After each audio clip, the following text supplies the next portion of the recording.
Lovely. Lovely, lovely, lovely. Let's make sure there aren't any microphones at the bottom. There we go. Apparently, I can't live stream in landscape mode. I have to do portrait. But, you know, oh well. What you gonna do? Really should let me do it like this. Yeah, really should let me do that. But it won't.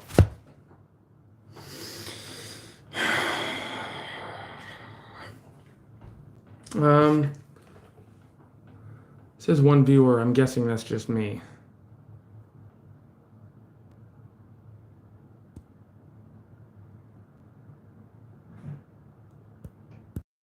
Mute. Flip around. Don't need green screen.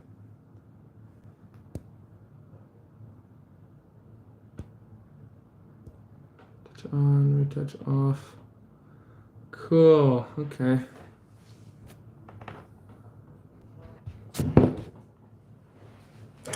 Man, it'd be nice if, like, my hands look enormous. This is so weird. It's really weird that I'm looking that huge.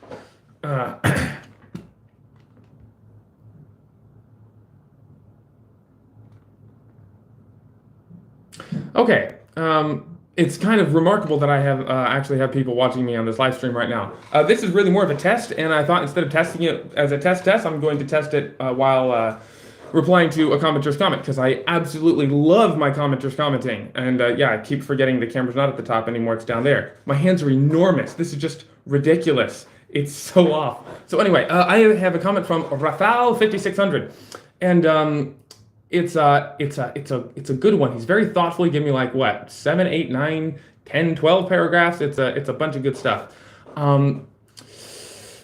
Okay, I'd really like to do this in portrait mode, by the way, but my tablet only lets me do landscape. I need a camera, I need a better microphone, I need lots of stuff, but for now I'm just doing what I have. Okay, so Raphael, I'm going to just assume you're watching, and I'm going to try to essentially answer your question the best I can. I have 5 people watching me? This is insane. What's going on? That's... wow. Okay. I'm not going to read your entire thing, Rafael. I'm not going to read it out loud anyway. I've already read it. We're going to scroll down here to the part where you offered your solutions, that I'm going to tell you what's wrong with the solutions, in my opinion, of course, which, of course, I think is right. Otherwise, I wouldn't hold it as my opinion. All right, so the scenario you're posing is that you get to, wow, people are actually, let me pull up chat. Live chat, let me see it. Close, get rid of that. This is incredible. I'm viewing, blue looks so good on you. Thank you very much. Thank you. I should do, all right, warrior, maybe I'll consider it. Okay, thank you very much, y'all. All right, so your scenario, and I have to hold something in my hand while I talk, otherwise my mouth locks up. In case anyone has noticed, like I had a speech impediment when I was a kid, and every once in a while it pops up, especially when I'm nervous and my heart rate is high, and I'm talking as fast as I can about something I'm really excited about. I can just like lock up, and so when I actually do something with my hands, it actually helps me speak better. Slowing down also helps. Anyway, you came here for a response, not random things. 13 people, this is incredible. What the heck? All right. I love you. Thank you. Man, I'm going to keep just talking to the chat and be like, I love sharing things with people. I love hanging out with people. It's so cool to talk about stuff. And I'm not even going to get to the point of the video. Anyway, the point of the video now. Your scenario, Rafal, is that you're a GM. You have a combat with players, and it's very clear that they've won the combat, and there are just a few combatants left, and they're about to, kill them off, and you're like, okay, it's kind of boring if we just go through this whole thing and just like do all the tedium of killing the last 2 or 3 kobolds, right? Well, your planned, proposed solutions were a couple, and you recommended one as the best. Secretly fud some HP monsters and rolls, keep them immersed, there's no jarring scene change, and the fight continues to its inevitable Conclusion. It may hurt simulation a bit in the encounters, but the outcome was clear, so it doesn't break the immersion. Fast forwarding would definitely break immersion, right? It's like, all right, guys, we know you're going to win. Let's just skip to the end. Don't ever do that. That's a terrible idea. It just breaks immersion. It breaks them out of the dream, right? The reason why you can't do something like that is because the dream is paramount. Being immersed in the dream is of absolute importance. If you're not in the dream, then nothing in the dream matters. It's completely useless to say, all right, you won, if you winning isn't actually believable, if it doesn't feel real. So, really, same way you are a very real person, you're very a wholesome person. Thank you very much. I appreciate that. And left a like, thank you very much for that. So yeah, I hope Pro follows here, or at least he watches it later, and gets past the 6 minutes of rambling. Okay, so the whole premise is that the first pillar of the game. Well, I mean, I can say pillar, I can say quadrant. It's all kind of a bunch of different names for the same thing. The whole experience is broken up into four, and you've actually watched some of my videos, so you know what those four are. But I haven't articulated yet what all of those four things encompass. I've mentioned a couple. I've mentioned, oh, there's storytelling in this one, there's adventure in this one, but there's also adventure game, but there's also combat, but there's also power, right? A whole bunch of things fall into the second slot, the number 2 slot. A whole bunch of things fall into the number 1 slot. You could call it freedom, immersion, verisimilitude, player choice, player freedom, player agency. A whole bunch of things all fall into that first slot, the first pillar, the first quadrant, that number 1 place, right? So anytime that it's called the first pillar for a reason. You have to have that first pillar for the second and third and fourth to matter at all. So anytime you violate the first pillar, you are automatically violating the rest. You mentioned something like, and I'm kind of sorry for not exactly quoting you, but you mentioned something like, I don't want to go too much on the simulation aspect of it. I want to get to the adventure and the storytelling and the role play and all the rest, right? Well, you can't actually skip the simulation and then achieve the other two. The other two require the simulation to be intact. You have to start with simulation. The simulation, the immersion in the dream, has to always be maintained. Otherwise, there is no adventure. They can't appreciate it. Otherwise, there is no... I have a bunch of different names for it. There's collaborative storytelling, which isn't technically it. You could call it shared experience. You could call it mutual creativity. The third one is the one I really haven't found a name for yet, but you can understand it as the stuff that the other players at the table bring to the game, right? So without the other players, there is no third pillar, third quadrant, right? I'll call it something like shared experience, mutual experience, something like that. So you can't get to any of those. They all collapse instantly unless the first pillar is up. I call it the first pillar because it has to be there first in order for you to get to the rest. If the first pillar topples, it will knock down the next and the next and the next. You absolutely have to maintain the immersion and therefore the simulation of the believability of the world. So if they were independent, you're absolutely right. If it's like, hey, we can only have one of these at a time, so we might as well, skip the one that's kind of boring and go to the other ones. If they were all independent of each other, that would make sense. But the fact of the matter is, in order to be immersed, in order to experience the Arch dream, you have to play the full Arch game, and the Arch game requires, by necessity of first order, the first pillar, the simulation, in order to achieve the immersion, in order for everything else to matter.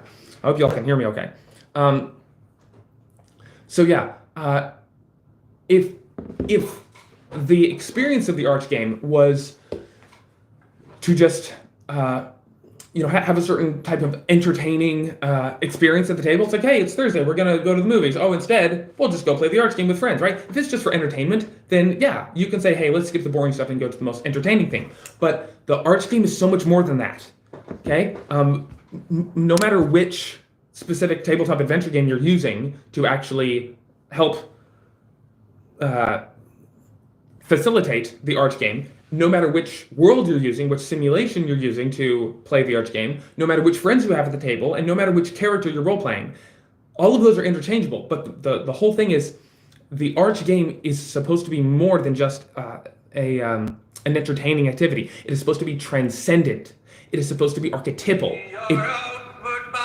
It gets into our psyche, our mind. It is a fulfilling experience. It speaks to our soul. It is so much more than just a game, right? It's the Arch game. It's the ultimate game. It's the most fun you can have with your brain. So when you take it as seriously as I do, you see that you see that every little part of it being a requirement to achieve the full arch game means there's no part of it that is optional. There's no part of it that is less important. Oh well, you can fudge that, especially not the first ones, right? They have to come first. I know I'm kind of repeating myself at this point. I want to take a second to actually find a place in your comment that I can read specifically and respond to specifically. I hope you're understanding it so far. Hey, you're in a dream. You guys, okay? Fast forward. You're right. That would hurt the immersion and simulation very much. Mostly of the immersion. You're right. Secretly fudge some numbers. No drawing scene change. Permission to move along. Exactly. I am of the opinion that if you're going to run the arch game, you should have a no compromise policy. That's when you become an arch master. That when you're actually playing the arch game, you're not just a game master, you're the arch master, and you are the completely neutral arbiter. And if you think about God in our real world, so many times people say, oh, the GM is God. It's like, well, does God step in our lives and control things and help us and hurt us and all that? No, he's this neutral arbiter, far away, right? Technically, in real life, God is good and all that, but I'm talking about like the idea that in order for us to actually enjoy this life and feel the thrill of our own choices and our own agency, right? We would never want free will taken away from us. We would never want to find out that God actually pulled the strings, and there was this one moment when he mind controlled us, and there was this other moment when he did. That would kind of ruin the whole thing, right? In the same way, the GM, in order to be a good God, if you want to use that term, they have to be completely neutral and as hands-off as they can. I've been answering a few comments from a few commenters, and thank you, commenters. I so enjoy doing it. Where they were talking about improv. That okay, so because I told them a GM should be neutral. They shouldn't change things based on the players' actions. They shouldn't change things to help or hinder the players, right?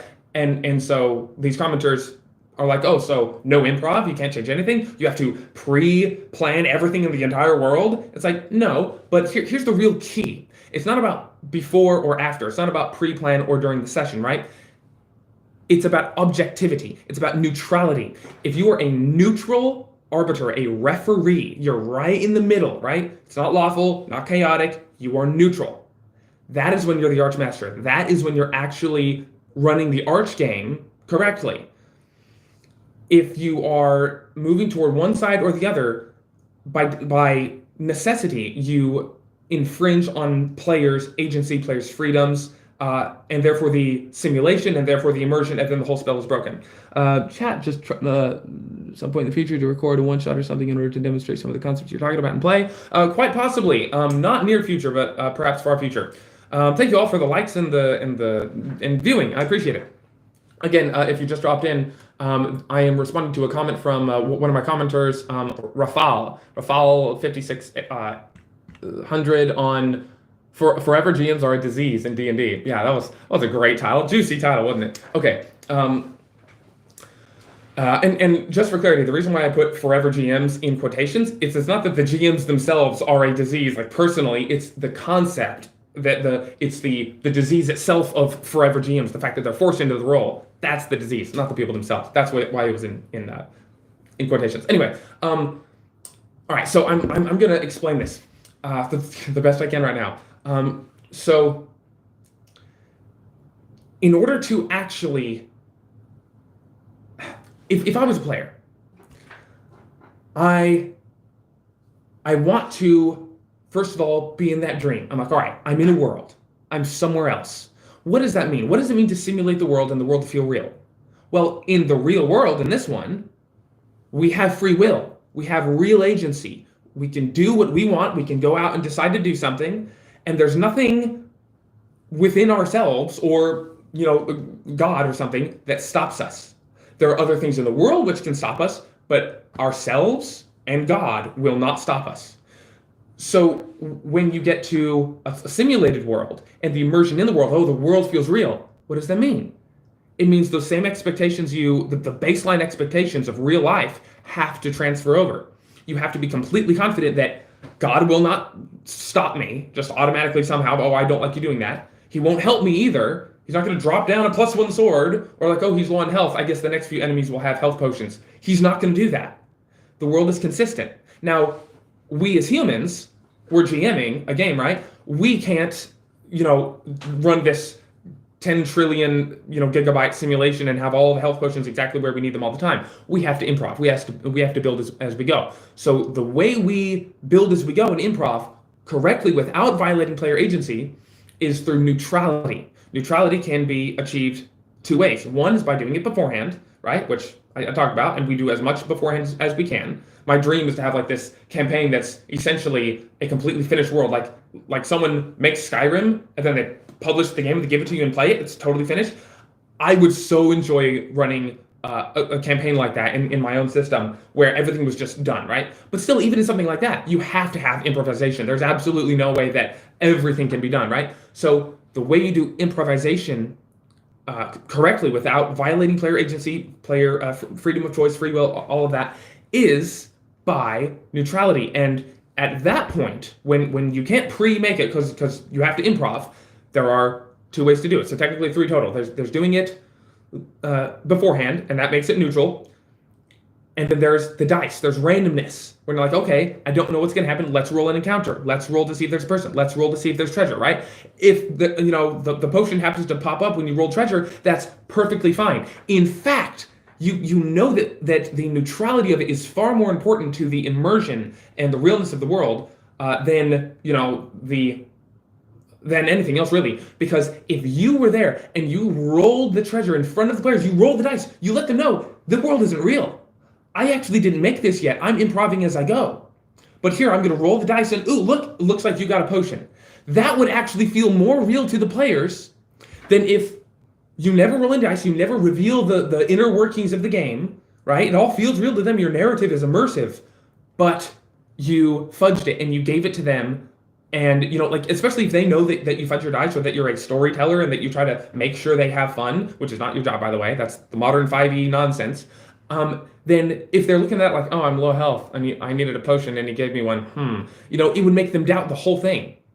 You actually rolling the dice in front of them and showing them actually lends to immersion. You wouldn't think that exposing the game mechanics in front of them would make it immersive, because you're admitting, yeah, the world isn't made, but it actually still feels real because it's objective. The objectivity, versus subjective. Objective, where it's stable. The objectivity, the trustworthiness of the world is paramount to the player's enjoyment. Just try it. Just experiment. Hopefully you can agree just through my example. But if you can't, try running a game where you roll all your dice out in the open and you roll your random encounters and you just because there's something characters say or do. Yes, exactly. Absolutely. The spawner, absolutely.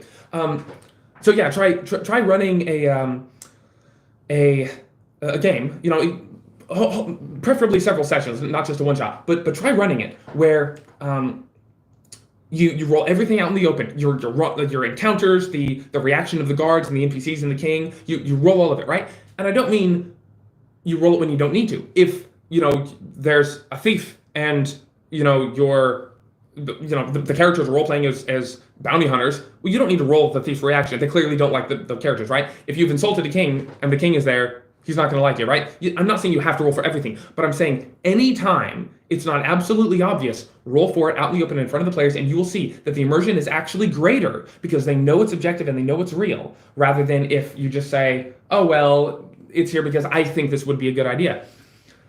I don't think any players actually want to be on your roller coaster. I think they want to be on their roller coaster. I think they want to be on their own path. If they're just walking or crawling through a desert, they'd prefer it because it's theirs, because they direct it. The humans have a fundamental need for agency. We have a fundamental need for freedom of choice, right? That's like, have you ever been incarcerated? Have you ever been, like forced to do something? Like slavery, all of that is so wrong. It attacks our soul. We know that we should have our own freedoms, right? And this isn't a political commentary on incarceration. I'm just saying, like, as humans, we want to be free. We have to be free. It's so essential to us. And so if you're running the Arch game and you're saying, hey, players, you get to be free. Here's the world, right? That's the simulation. We're simulating a real world. So that comes with agency and all the things we expect of a real world. If you give that to them, you absolutely cannot take any of that away, or else it ruins all the rest. All right, I'm gonna try to circle back. I mentioned there were three ways. This is by far the kind of advice every team needs to do before they start a game. Thank you very much, Arnold. I appreciate that. That's why I'm here. I'm trying. Okay, so. And hopefully over time, over the next few years, or maybe only months, I'll actually be able to refine this and articulate it in fewer words so it's not rambling. I appreciate y'all's patience. I appreciate you being here in the second month of the channel. This is amazing. I also just got another patron today. I don't have Patreon pulled up right now, but I got a third patron. It's just phenomenal. Thank you all. Okay. Raffle. I mentioned that there were three things. There's the three ways to make it objective, to make sure your prep and the world itself is objective and neutral. I just spent the last few minutes trying to prove to you why being neutral and objective is far more important than some other kind of cinematic immersion. That the actual realness of the world is far more important. That leads to actual immersion. So you can make your prep beforehand, and you can only do that to a certain extent. You can use your dice, and then it's very obviously and plainly neutral. But you can also just improv as you go, absolutely, without any dice or pre-prepping, as long as you do it without any agenda. That's really the entire crux of this. There is really, I mentioned three. There is really only one way to do it correctly, and that is to do it without agenda.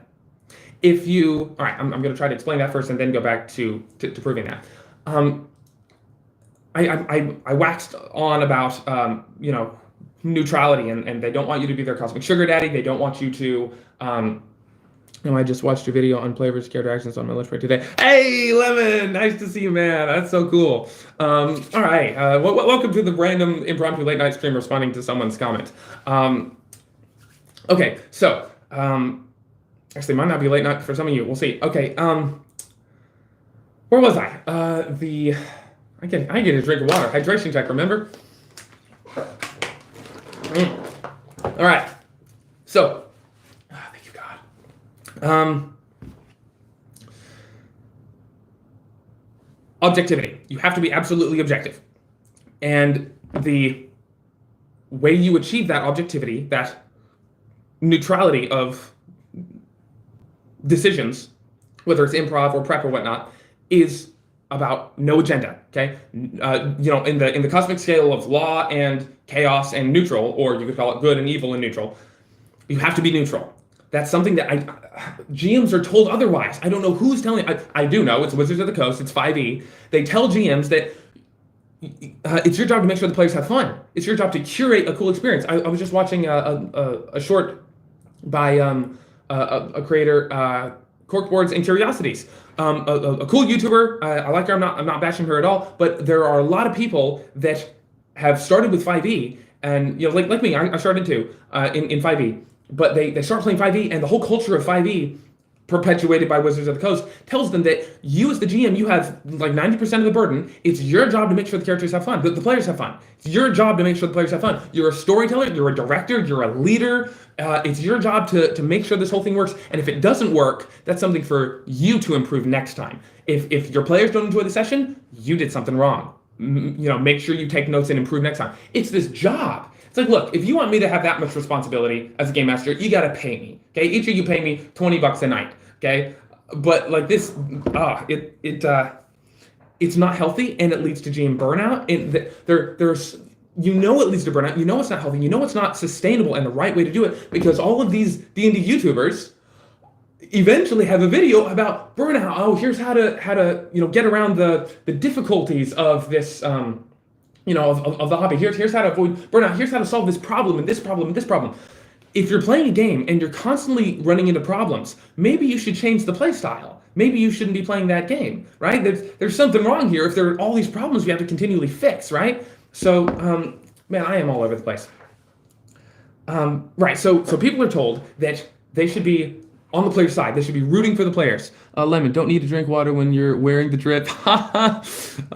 Responsible for the fun. Also, shouldn't have the host. Interesting. Let me read that. It faded too quick. Also, I feel DMs shouldn't have to host if they're not players, but I also haven't been either. Right. I don't believe that the GMs are responsible for the fun at all. I believe they are responsible for the faithful and neutral execution of the Arch game. That's why they're the Arch Master. The simulation, the adventure game, they are the arbiter of the simulation, the game master of the simulation, you could call it, host of the group, and role play, you could call them the facilitator of the role play. But that happens mostly in character creation and whatnot, right? So they have these 4 different jobs. Only one of them is game master, and then all those combined, when you do those well, faithfully, neutrally executing them, you are the archmaster, right? So let's see. Finally, getting back to the point, you have people being told that it's their job to root for the players, to be on the player's side. That you're rooting for them. Yeah, you're challenging them, but you're always rooting for them and stuff. It's like, as long as it doesn't show. As long as it's in your head, as long as it's like, man, I love my friends and I want to see them succeed. If it bleeds into your decision making, you have erred from your role as a neutral arbiter, as a referee, as a game master, right? You can absolutely love your friends and want to see them succeed, but don't let it affect your decisions. If you make any decision in any game, whether it's prep beforehand or some change during the session or improv or whatnot, with any other agenda, either for or against the players, for their betterment or for their harm, that is a violation of your role as the neutral arbiter GM, AM, the Archmaster, okay? And thank you for still watching and liking all that. I appreciate it. So if I can actually finish this point without restarting it again, because I have a habit of doing that. So if I'm going to try to give some examples to explain it, to prove it.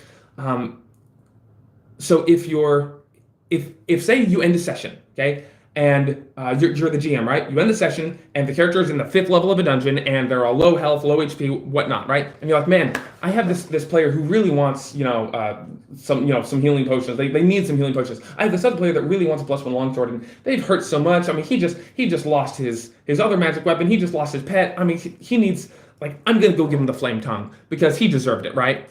And then, the next room in, there's a flame tongue in the dungeon and, a couple of healing potions, right? You have made a change to the game motivated by your love of the players and your desire to give them a good experience.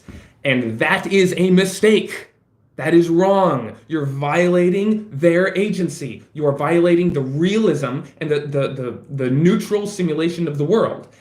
If you decide, okay, realistically, I've already established there are trolls and goblins and orcs. What are the treasures of these things? Oh, looks like there's a 10% chance orcs might have a healing potion. Let me roll for it. And then there happens to be a healing potion. Perfectly fine. You gave them a healing potion motivated by pure, neutral refereeing. You're like, I'm going to make the world real. I'm going to be neutral. I'm going to execute it. But anytime you make any decision motivated by an agenda other than impartial, neutral refereeing, that's like God coming down in my life and changing stuff for my benefit. No, that's wrong. You are violating the simulation. It doesn't feel real anymore. It's like, that's not what happens in real life. That's not supposed to be that way, right? You violate the whole thing. You wreck the simulation. They wake up out of the dream and they say, hold on, that's not real. That wasn't supposed to happen, right? So, and especially for their ill, if you're like, hey, this player is too powerful, I'm gonna, create some magic item or an anti-magic zone so that the caster, loses his last few spell slots for the sake of balance. It's like, who are you to decide what's balance? Who are you to even tell me that balance is a good thing? And who are you? No, you don't have that authority. You're not supposed to do that. A big problem with the modern culture of play is that people are told, that GMs are told that they're completely in charge, that they're God, and they can do whatever they want. And then they're right to do it. Anything they do is right. There are some games that tell the GM the rule zero of the game is that if you disagree with the rules are wrong. It's like, oh, no, absolutely not. If the group disagrees with the rules and the group decides that the rules should be changed, that's when the rules are wrong. The full consent of the group is fine. But you as a GM do not get to railroad everyone else. You do not get to overwrite their fun, overwrite their agency, and just decide whatever you want. Even if your players are like, hey, by the way, GM, I really like it when you tell me a cool story. It's like, okay, so you're asking me to take away your agency and be in charge? They're like, yeah. It's like, all right. If you do that, be aware that you are no longer playing the Arch game. You're not actually doing it correctly. You're not playing the Arch game correctly, right? It's like using a hammer to try to pick your nose. It's like, well, that's not what a hammer is for, right? I'm not going to tell you not to do it, but you're not using the hammer correctly, right? If you do this and if you're playing the arch game and you violate, you step outside of it, you're not playing the arch game anymore. And I hold fast to this. As Sean Merwin said, it's the most fun you can have with your brain.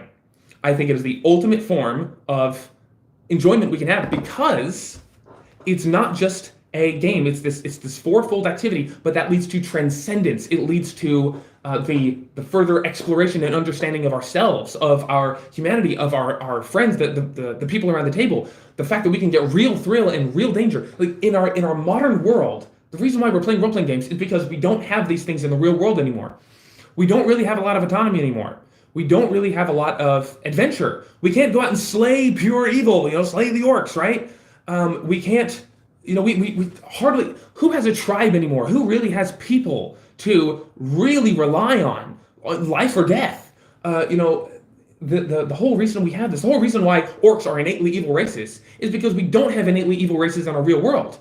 And so we have an innate archetypal desire in us. We have the archetype of the warrior in our own heads. Okay, we want to fight, we want to conquer something.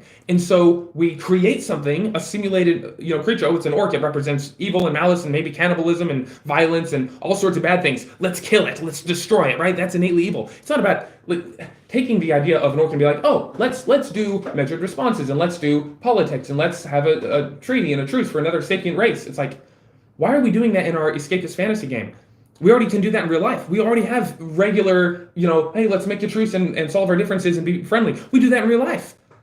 Why would I go to a simulation, a mythical, a way to tap into the myth that's in our own minds? Why would I go to the arch game to tap into this myth, this dream, and then pull the boring real world stuff that I already have, right? I'm trying to get to something I don't have, which is why it's a transcendent experience. I don't think people needed to play role games, 3,000 years ago. They were living a much more human experience. We need it now because we don't get it. So what we're looking for in the arch game is something we're not getting in the real world. So don't tell me we should bring our real world sensibilities into it. It's like, that's not why we're here. It's a different thing entirely. Anyway, that was more of a philosophical tangent. I hope that I have somehow, at least 65%, explained and perhaps convinced you that the simulation quadrant is absolutely paramount. The believability of the world, the neutral, accurate presentation of the world for the players is paramount because without it, none of their choices are meaningful. The players must have choices. That is like the one thing that sets these tabletop games, the medium of tabletop, aside from everything else. It's that we have choice. We have complete agency. I'm not bound by the pre-written options that the video game developer has given me. I'm not bound by anything at all. It's whatever I can say, whatever I can imagine. And the game master can respond to me in like manner. Whatever they say. Language is the most flexible thing ever, right? So we have complete flexibility, complete freedom. Freedom of choice is absolutely essential. It is the essence, the number one thing of a tabletop game, of the arch game, that sets it apart from everything else. So we absolutely cannot violate it in any way, or else the entire arch game comes tumbling down, right? Yeah, I know I've said that, and only like 20% of the time I've actually been trying to present proofs, but I'll probably get better at this as I go. We're in the drift. That was funny, Lyman. That was funny. I got a couple more comments, so let me read these real quick. Yes, live chat. Oh man, adding live stream to the mix. Can't keep up with it. Constant political theater. Hey, Cantrip. My loyal subscriber. Hold on. Someone else said something. Wrong cat. What is your view on adventure modules then? Railroads. Trash. Absolute trash.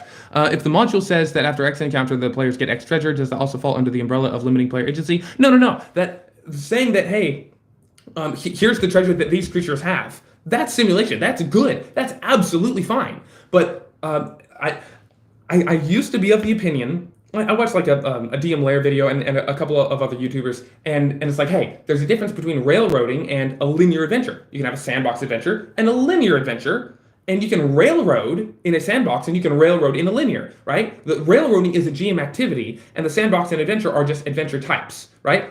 I used to agree with that. And now I look at the railroad and with more nuanced view, where now I understand, the fundamentals of the arch game and player choice. If it's written down in the adventure module if any of the players' actions are written down, the players do X, the players go here, the players see this, hear that, experience this, it is violating player agency. Anytime the adventure itself requires the players to take certain actions, requires it. Not like, hey, if the players go here, this happens. That's fine. That's a sandbox. If they murder the king, then the Western King of the Orcs, the Western Kingdom of the Orcs will realize, oh, the human king is dead. Now we can invade, right? So you can say, if they murder the human king, the Orcs invade. Perfectly fine. But you can't say, here's the adventure, we've written it out, start to finish, we know the beginning, we know the end, this is the track that the players must follow.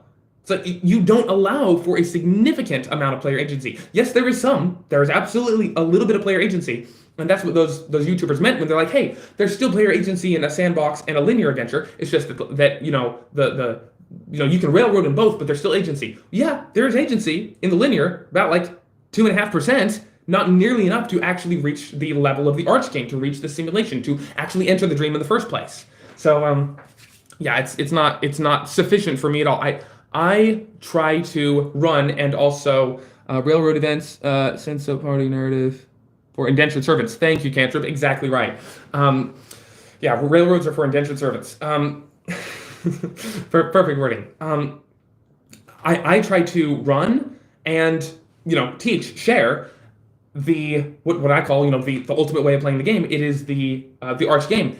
It gives the players the most freedom, the most agency, the most thrill and adventure and power, guided by their agency, the most status and connectedness with themselves and the GM and the characters and the fellow players, also guided by agency, and the most roleplay, guided by agency. The agency is there. It's like the battery that slots into each of the other pillars. It must be there for each of the others to even power on.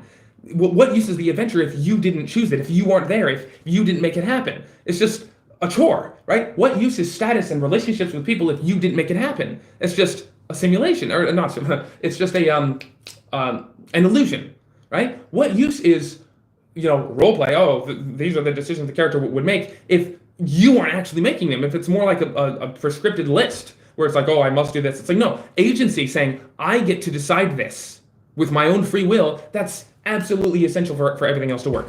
Are there any more questions or anything? I have another topic I'd like to move on to.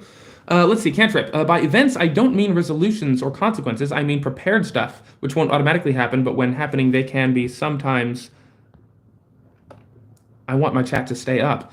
They can be sometimes pre-cooked or at least par-cooked. Lemon, yeah. Resources to serve the improv. Prepared improvisation, empowered information... informed, powerful, simulated, and flexible. No, doing it from my tablet actually. Here's my old beat up phone. Let's see. How do I get my live stream to bloody stay on? I have another topic I'd like to get to. I'm gonna have to look up a way to keep it permanent. All right. I hope I've sufficiently answered that question and been somewhat informative for some of you. I would like to talk a bit about Actually, oh, you know what? We can do something great. Zachary Peters, new subscriber. I believe Zachary Peters was also my my newest patron. I hope I get that right. I hope I'm not crediting some random person. I think that was my most recent patron. Let's see. I'm gonna have to go to my dashboard. Give me 2 seconds here. It might take a little longer than that, actually. I am going to find a comment from one of my patrons. I'm going to have to search. What is his name? Eaton. That doesn't work. All right. You're gonna have to give me a second because I've got to find. Oh, I can just go to content. Okay, so what I want to do is answer a question posed by a commenter who is also a patron. I made a video recently about world building ideas, the whole sandworms, sand dunes, moving sandstorms, and all that. I did it for that commenter. He commented again and said, "Hey, I've developed more in my world. I'd love more feedback." So I am going to read that and try to do it live. So I've got to find his video. Give me a couple seconds. And thank you for sticking around. Sandworms and sandstorms. There we go. We're not going to play the audio out loud. Cool. All right. Eaton Blake Russell, my My patron. All right, he said, I really appreciate the help with my suggestion the other day. I have taken that work and added a few things to it and would love to get feedback. The left half, all right, so this is, if you haven't seen the video I'm talking about where I world builded the sand dunes and whatnot, then this may not mean much to you, but this is an example of something I like to do for free. You don't have to be my patron. You just have to be a random commenter. You don't have to subscribe. You don't have to do anything. Just comment, leave something about your world. It's like, hey, here's my world. Here's some things about it. I'm trying to spruce it up. I'm trying to make it interesting. Can you help? And I'm like, sure, I'm right on it. I'm not going to guarantee that I'll get to your comment, but I really want you all to leave me comments, and I'm going to try to get to as many of them as I can, and just try to give you some fantastic world building ideas. Right? It's not story. It's not adventure. I'm not going to tell you how to run your adventure. I'm just going to try to help make the world itself, the setting, more fantastic. All right. So he said, the left half of the continent is incrementally shifting plateaus, where a kind of caste system is in place based on each level of the plateau, as they see the gods declaring who is most fit to rule based on the current highest sector of the land, which I think is a super cool idea. I really like that. I like that so much, Blake, that I took it and I put it in a certain desert in my world, because I already had all these plateaus. I've already been looking up art. It's like, oh, plateaus, super cool stuff. And now you're like, oh yeah, raise and lower based on social status. And I already had this feud with the tribes and whatnot. It's like, I'm shamelessly stealing your thing. I'm giving you credit. You came up with that, but I'm absolutely putting that in my world. It's a great idea. All right. So he talked about the left side of the continent, most fit to rule. All right. The right side of the continent has 3 large peninsulas, like a sideways Scandinavia. Scandinavia?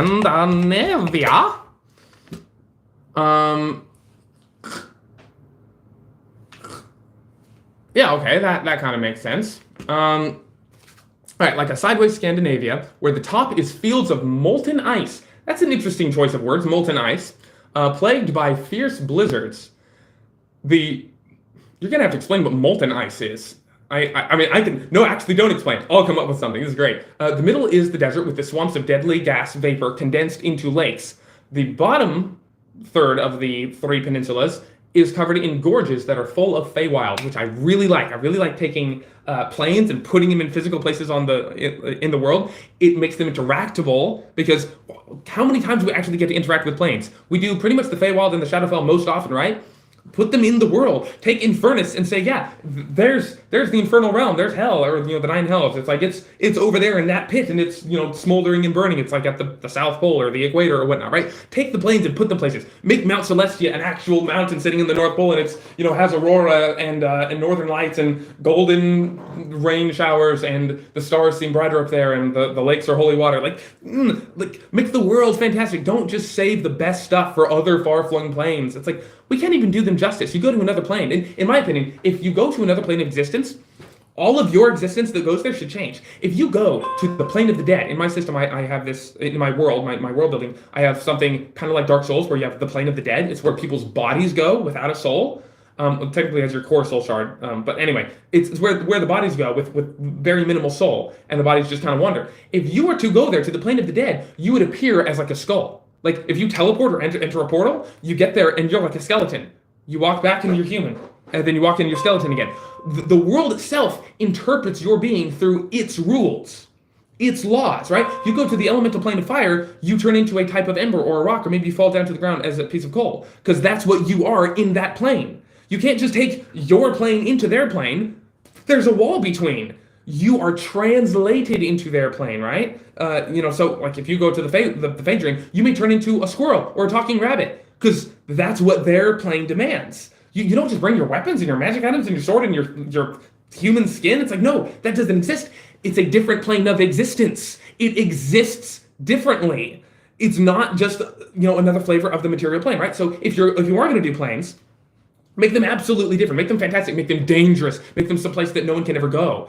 But if you actually want to use those cool ideas from other planes, put them somewhere on the world. Put the abyss in like the very bottom of the ocean, where you swim down, the ocean is dark, and there's this endless whirlpool into the abyss. It's like it goes into this other dimension or something. Make it physical. Make like the boiling ocean or something. Make the elemental plane of water be like the moon in the sky is just like covered in water, and that's actually the elemental plane of water. The sun is the plane of fire, right? No one can see the elemental plane of air because it's in the air, it's invisible, or maybe it's in the clouds or something. The elemental plane of earth is deep under the earth. You dig down far enough and you get there, right? Like make it physical, make them. I don't know. Anyway, I'm getting totally sidetracked. I have questions to give this guy. I'm just telling you how my mind works. It's kind of crazy.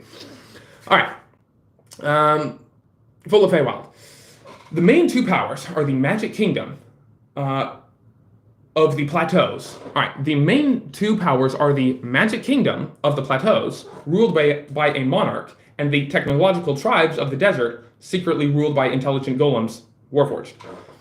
The Magic Kingdom is being taken over by the increasingly religious zealot faction as the land begins to shift more and more frequently, because in his world, the land and the mountains and the rocks kind of like shift and move around just automatically. They have autoambulation as a factor of them, and it's mistaken for seismic activity. I mean, which kind of just magical seismic activity. Increasing religious zealot, the desert uses the liquefied gas resources for their technological innovations in a sort of steampunk way. The two are approaching the summit to renew their truce as the campaign begins, but with pressure from the zealots and the rise of technology, war is all but assured. I was thinking of having a series of great cities where the bulk of the population of the plateaus is concentrated, as well as the major tribes of the desert whom travel together in great bands. I want to have a distinction between wyverns and dragons, where wyverns are the more animalistic terror of the desert, and the dragons are the refined mentors of the plateaus. Interesting. Wyverns in deserts, dragons in plateaus. Also, I like the idea for a sentient reset button. Ooh, on the world, like a Ragnarok or Great Flood, but have no idea what form that would take. Maybe the dragons raise the world ever so often. It is ever so often, not every.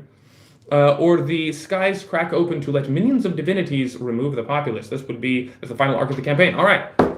So, any of you who have stuck around through that, all right. Let's see.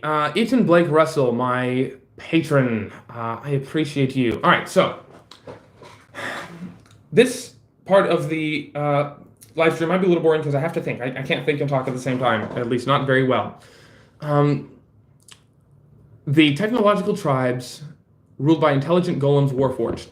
So I'm not going to be able to give you very deep ideas right now. I'm going to have to give you more shallow ones. Let's see.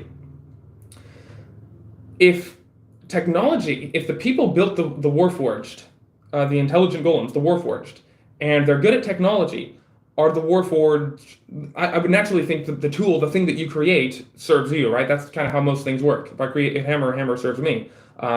But if they are ruled by their golems, there may be more of a religious thing there, where it's like, hey, we built something better than us, or we built something, that speaks to me to their value, that they value power, they value maybe metal, they value, technology, whatever that actually means here. So they essentially are building their own rulers and saying, you know how to do stuff better than we do. Maybe they fuel them with the vapor, right? And so they can maybe fly or just have like fire abilities or all sorts of things because their blood or their breath is the vapor, and they have to like go out into the clouds and the deserts and inhale the vapor, and that's how they live. Maybe their eyes and parts of their bodies are made with the desert glass, and so maybe they can actually like read thoughts, read minds, and whatnot, because their eyes are the blue desert glass stuff. And so and they can of course teleport, and they can do the whole psychic stuff. I forgot the third thing that I mentioned for the desert glass. But yeah, if they incorporate the desert glass and then they would have the teleportation, the mind reading abilities, they would have all sorts of cool stuff. So the desert people are like, hey, this is the most powerful stuff, this is the coolest stuff, we can't really use it ourselves, but we can make something that uses it. And then it may have been like a rebellion, like, oh, we made them too intelligent, and then they could read our minds, and then they took over and rebelled. Or it could be something more like, we found out that they were more intelligent than we were, and we kind of welcome it. It's like, actually, yes, please. Cool, please lead us. We don't really know what we're doing, right? That to me sounds interesting. I also see an interesting interaction between the Warforged, which are apparently logical. They're intelligent. They're made of technology. So I think logic and whatnot. But I see a distinction between that, or rather a contrast, and contrast brings meaning in world building. I see contrast between that and the wyverns, the animalistic wyverns of the sky, that are also taking the vapor and breathing it and using it. So you could have like all-out war, conflict there, and that could be interesting. But I think a good setting is a powder keg setting where you have conflict waiting to happen, right? So you can have, a group of these desert tribes that actually go out and tame or even serve or somehow have some symbiotic relationship with the wyverns. And so they're out there, flying the skies and using the gas and the vapor and all that for their purposes. And then you have the other group that serve the Warforged, and they're doing, they're serving them and using the vapor for their own purposes. And there is division among them. I think the more division you can put in the culture, the better. Up to a certain point, of course. You don't want to confuse the players with like 10 different factions, but like 3, 4 factions, sweet spot, really good. Only put a fourth if you really need it. And the fourth is best hidden, like underground faction, a cult or something, right? 3 obvious ones and a hidden fourth. That's like, you have freedom, power, and status, and then the fourth pillar is mystery. It's supposed to be hidden, right? That's how I come up with that. Okay, let's see. I'm sorry. I'm not gonna be able to give you like real concrete details. This is more of just ideas to help you go. Let's read some comments. What's the painting behind you? That is some random ship it's a random ship that I got at like a resale store or a flea market or something like that. My whole room is ocean theme, nautical theme. I like ships. There's a lighthouse there. There's an actual ship on the wall. Wonderful ship in the bottle. Really super cool. I have a globe over there. Just cool stuff. All right, where are we? Adventure is calling, and there's another ship over there. I won't show you everything. So let's see. Yeah, again, I'm not gonna be able to give you a bunch of specifics right now. It's more just ideas to get your own thought juices flowing. I was gonna read comments. Thank you. Live chat. Don't disappear on me. Let me actually read it. Oh, there's a lot of chat. A lot of chat. It's like chat stick. Mix, I can't keep up with it. Yeah, I know. Okay. Do y'all think I should upload less frequently? Because I have a video already pre-recorded until like March 3rd or 2nd or something like that. The entire rest of this month and March 3rd, it's all scheduled, it's uploaded.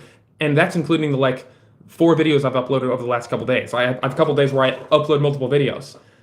Is this too much? Should I slow down? Are you getting Architrave gaming fatigue? And you're like, dude, we can't take this, slow down, right? Because if so, tell me and I'll space things out. But I'm so bloody excited about, don't fall off. I'm so bloody excited about my own game system. I absolutely have to show you the stuff in my game system as soon as I can. Like, I have videos explaining stuff. I'm absolutely not delaying this. I want to show you this so much. This is so good. It's like it fixes all of 5e. That's not what we're doing. We're here talking. We're reading chat. Give me a break. What's my problem? I'm just so excited about you all. All right. What is your view on adventure modules? Wrong cat. Adding live streams. I understand your point about not bringing in real world situations or dynamics into the game, but as long as the players are okay with it, it can be a fun way to approach and process certain topics. Real world situations or dynamics. Yeah, that's per group. I don't really have much of an opinion on that. What about DMs incorporating, this is by Lemon, what about DMs incorporating improv into the skeletal structure they have set up? Like, I want to go to a shop. Cool, let's play that out. You're in a maid shop, here's the scene, and that being improv. Okay. The Arch game is not a storytelling game. D&D is not a storytelling game. There are no storytelling game mechanics in any of the stuff we play. If you play something like Fate or maybe a Powered by the Apocalypse game, I haven't played those, but I hear those called more story games than actual adventure games. If you're playing those and they actually have mechanics for telling a cool story, especially if it talks about scenes, you're in this scene and then you play out the scene and then move to the next one, you might be able to call that a storytelling game. Again, I haven't played any of those myself, I can't say for sure, but what that is not is the Arch game. If you are, fast forwarding and breaking around and going from scene to scene, you are not, the players are not in the dream. They're not immersed. They're not asleep in the dream world, experiencing everything as if it's real. They are wide awake, and you're telling a story. I don't think that's nearly as fun as being in the dream.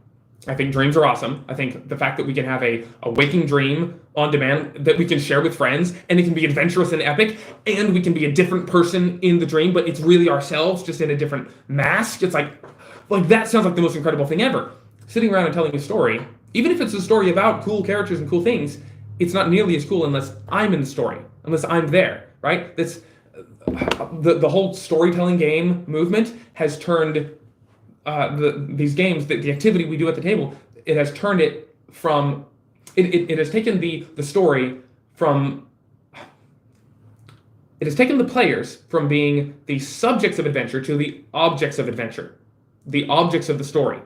They're not the subjects of the story, they're the objects of the story. We're telling a story about them instead of us being them, living the adventure, living the story. Would you like to be told a story about a roller coaster, or would you like to actually be on the roller coaster? Would you like to be told a story about a cool event, or would you like to actually be there?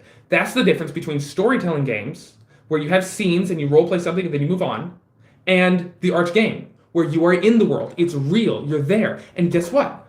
In order to be real and be there all the time and experience all the cool parts, maybe there are some boring parts. Maybe there are some difficult parts, some unfun parts. That all keeps the dream real. If you try to avoid the boring parts by skipping them, or try to avoid the bad parts by skipping them, or fudging, or doing any number of remedies, then you wake them up. Once you wake up from a dream, it's incredibly hard to get back into it. Almost impossible.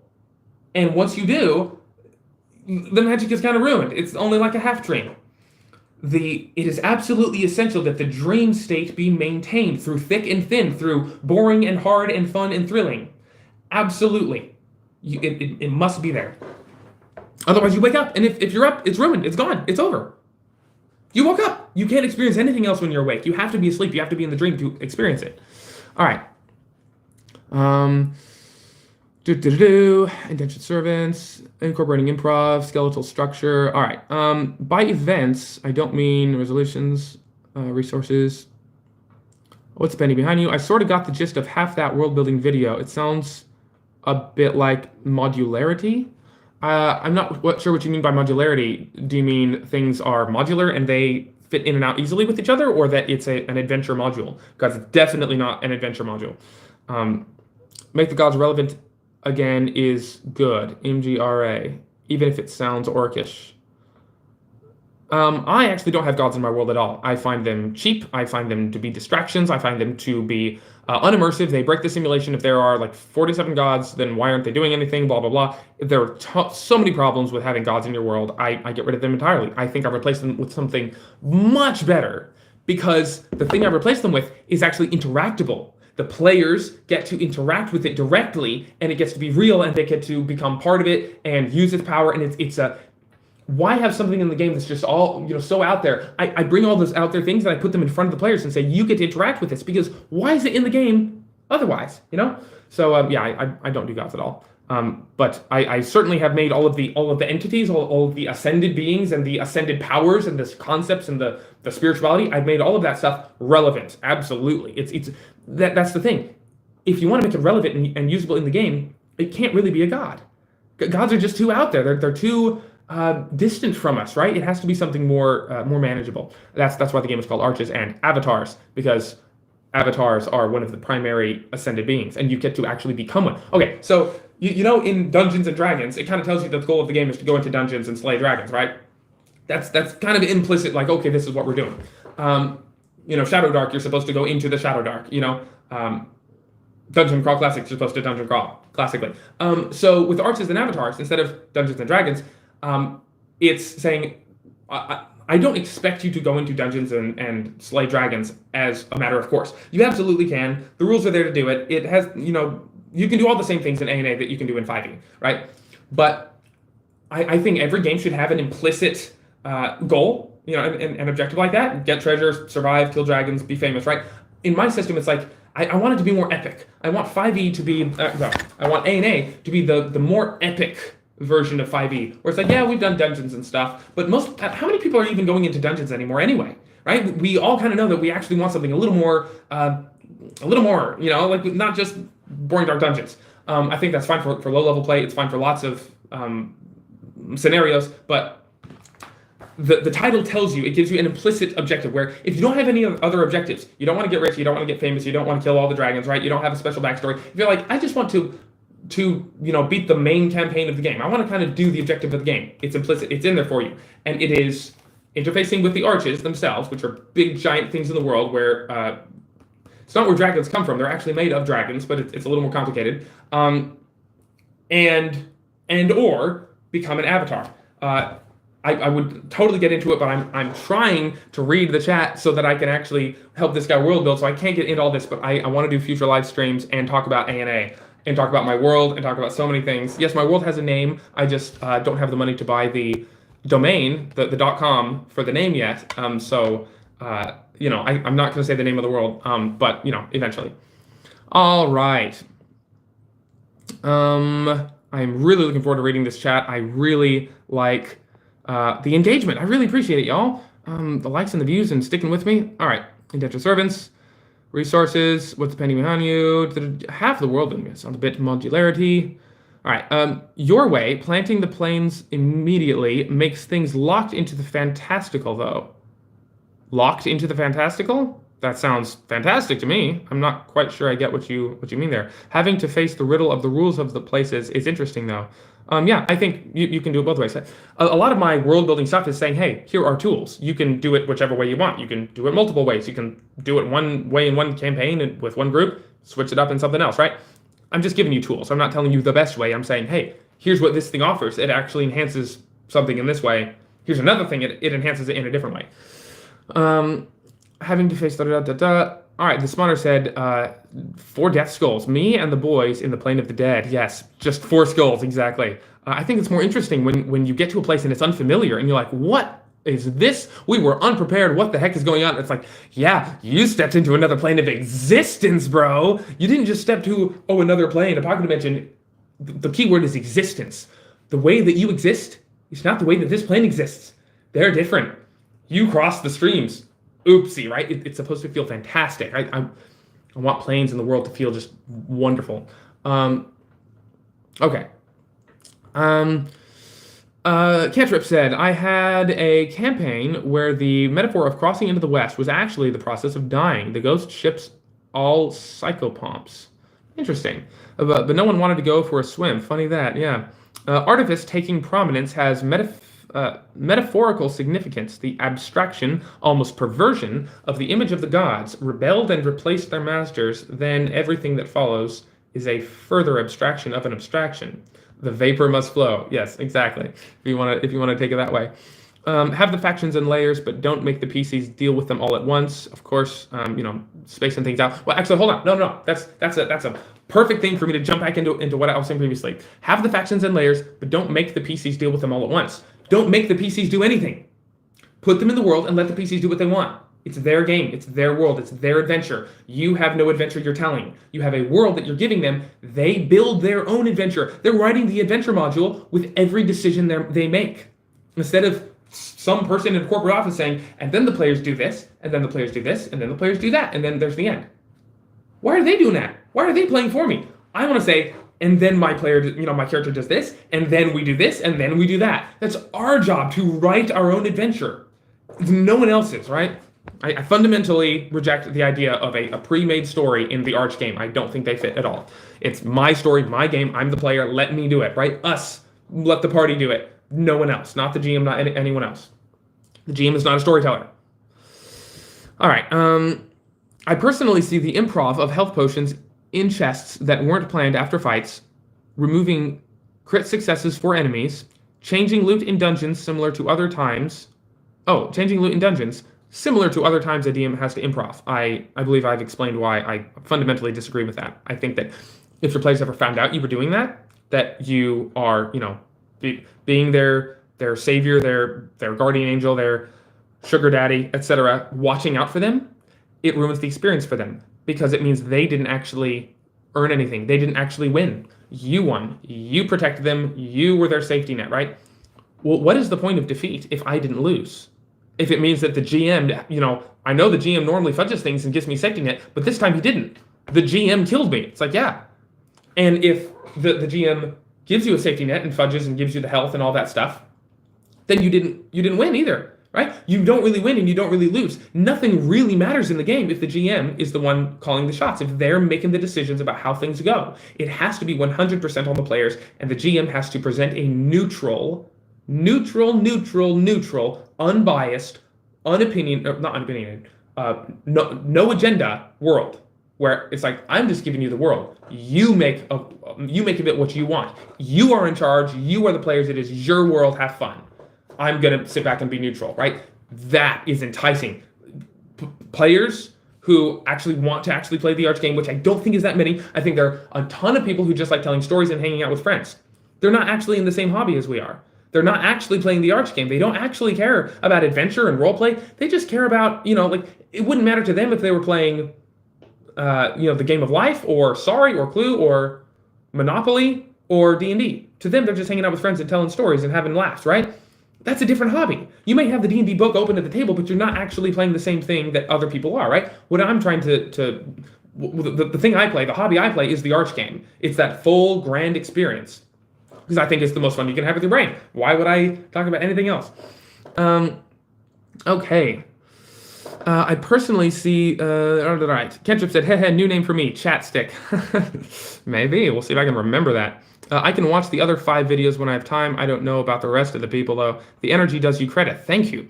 Individualism has been lost in TTRPG. This is a big part of why engagement is such a struggle.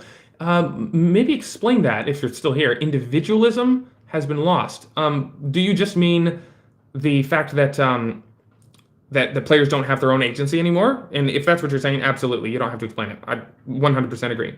Engagement is such a struggle. Right, exactly. If you're not really the one doing it, why should you care? Like, what's the point of player engagement if I'm not actually the one playing the game? If it's just the GM doing it, right? This is why I mentioned Corkboards and Curiosities, the YouTuber. She was saying that she had players and they weren't engaging. They were just going off the rails and not taking the plot hooks. I don't think she said rails, but they're not taking the plot hooks, and they were going doing murder hobo stuff, and they're doing all sorts of things. And she's like, oh, I wasn't giving them the plot hooks they wanted. Let me give them plot hooks they wanted. And on the surface, that seems like decent advice. Oh, you were trying to give them the story you wanted them to have instead of the story they wanted. So you should give them the story they wanted. It's like, no. Don't give them the story they wanted. Don't give them any story.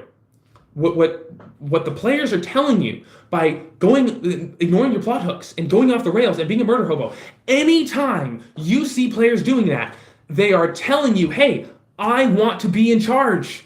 I want to run the game. I want to play. I don't want you to make all this, story stuff for me. Let me be in charge. Let me go out and do my stuff, and you be the neutral arbiter. Give me the real consequences of my actions. What's the point of success if I can't fail? Success isn't real if failure isn't real. And neither. Everything has to be real. It has to be neutral, right? So I think she took away the wrong message from it. The players so often do that. It's because they've been playing 5e, for so long, and they just get kind of bored and antsy, and they may not even know why. They may think, oh yeah, I really want a good story. I want it to be like Critical Role. I want the GM to give me a really cool experience, really cool story. I want to incorporate my back story and the plot hooks. I want to be all interesting, blah, blah, blah. He may think he wants that because he's heard so many YouTubers say that that's what he wants. He's like, oh, that sounds great to me. That's the best thing I've heard. I want that. But internally, subconsciously, the first thing they want is autonomy. The first thing they want is the ability to make their own decisions completely and bear the consequences. That's why we have murder hobos. That's why we have people doing this.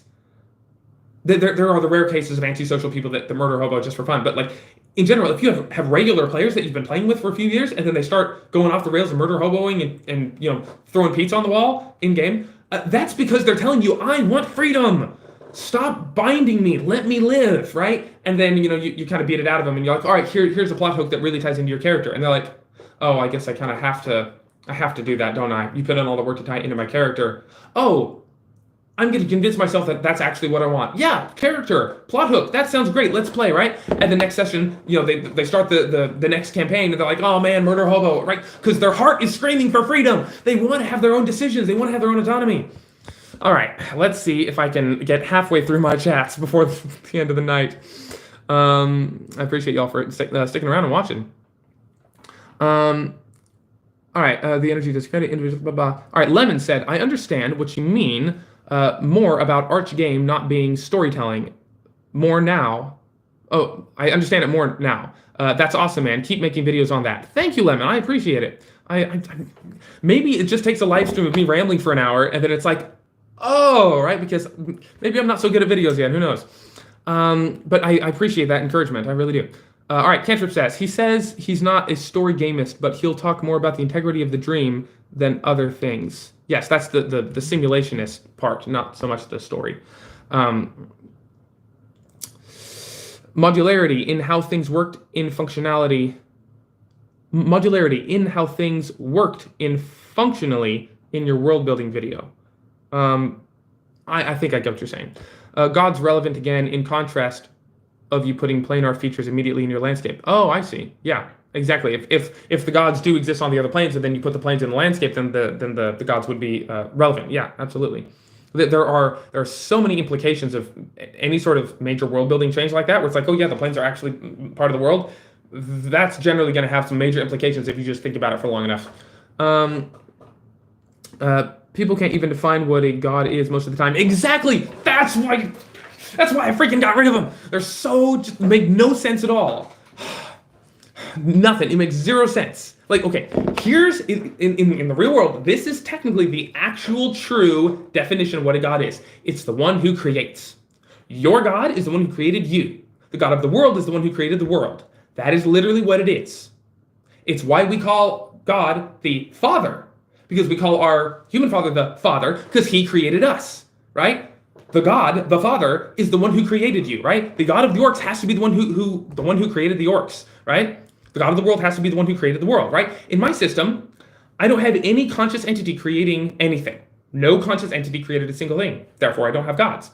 Now, do I have something that, if y'all looked at it, you would call gods? Absolutely. I have powerful entities. I have ascended mortals that, became, ascended and filled with magic and power and imbued with the power of the planes and the essence, blah, blah, blah. I have so many different, ascended powerful entities, but none of them created any races or any parts of the world, so they're not gods. All right. Lemon said, when you record stuff, you're passionate about it and do passionately. Don't feel bad about posting more, like genuinely ever. When you make something with your signature or brand of thinking, that's awesome. Thank you, Lemon. I appreciate that. The stuff like that, encouragement, letting me know that at least someone out there likes what I'm doing, really does help. All right. Mike B. That is Mike B. He said, I use 3 gods. Each has multiple aspects of worship, good, neutral, evil, and I also have them actually play a part in the world, mostly through overt worship by NPCs, but also boons for the PCs. Exactly. If you want to make something relevant, make it affect the PCs. Boons. Exactly. That's my whole bloody system with devotion and whatnot. If you want to serve a certain concept, in my world, it's concepts, not entities. There's the concept of justice, grace, harmony, tyranny, etc. There are various concepts, right, that roughly map onto the 8, D&D alignments. So yeah, I have these various concepts, and you serve and devote yourself to the concept and walk the path, like you walk the path of justice, and you do just things, and you never act against justice, and then justice just gives you powers, just automatically. Like it's the concept itself. Like when you walk out into the sunlight, you're gonna get warm, So when you walk the path of justice, justice will be imbued into you, right? You have walked that path, you have walked into the light of justice through your actions, and now you get imbued with it, right? It's this automatic thing. You're not asking a god for a favor. You're getting it yourself. You did the thing, you got it. Automatically, it just happens, right? I really like that. It makes it engaging. It makes players want to actually engage with it, because in 5e, who engages with the gods? They don't do anything for you. Players in the game, they want power. They want something that they can do, freedom, power, or status. They want it to affect them specifically. So why have this amorphous being out there, oh, here's a god, he just does nothing? Why are they going to care? It has to affect them. At risk of a tangent here, which talking about A&A, so it's never a tangent. A&A is always the topic. And by the way, like is that reverse for you? Probably is. I don't know. This is my right hand. This is my left hand. For the next month, the perspective of the videos are going to switch. Yeah. Production.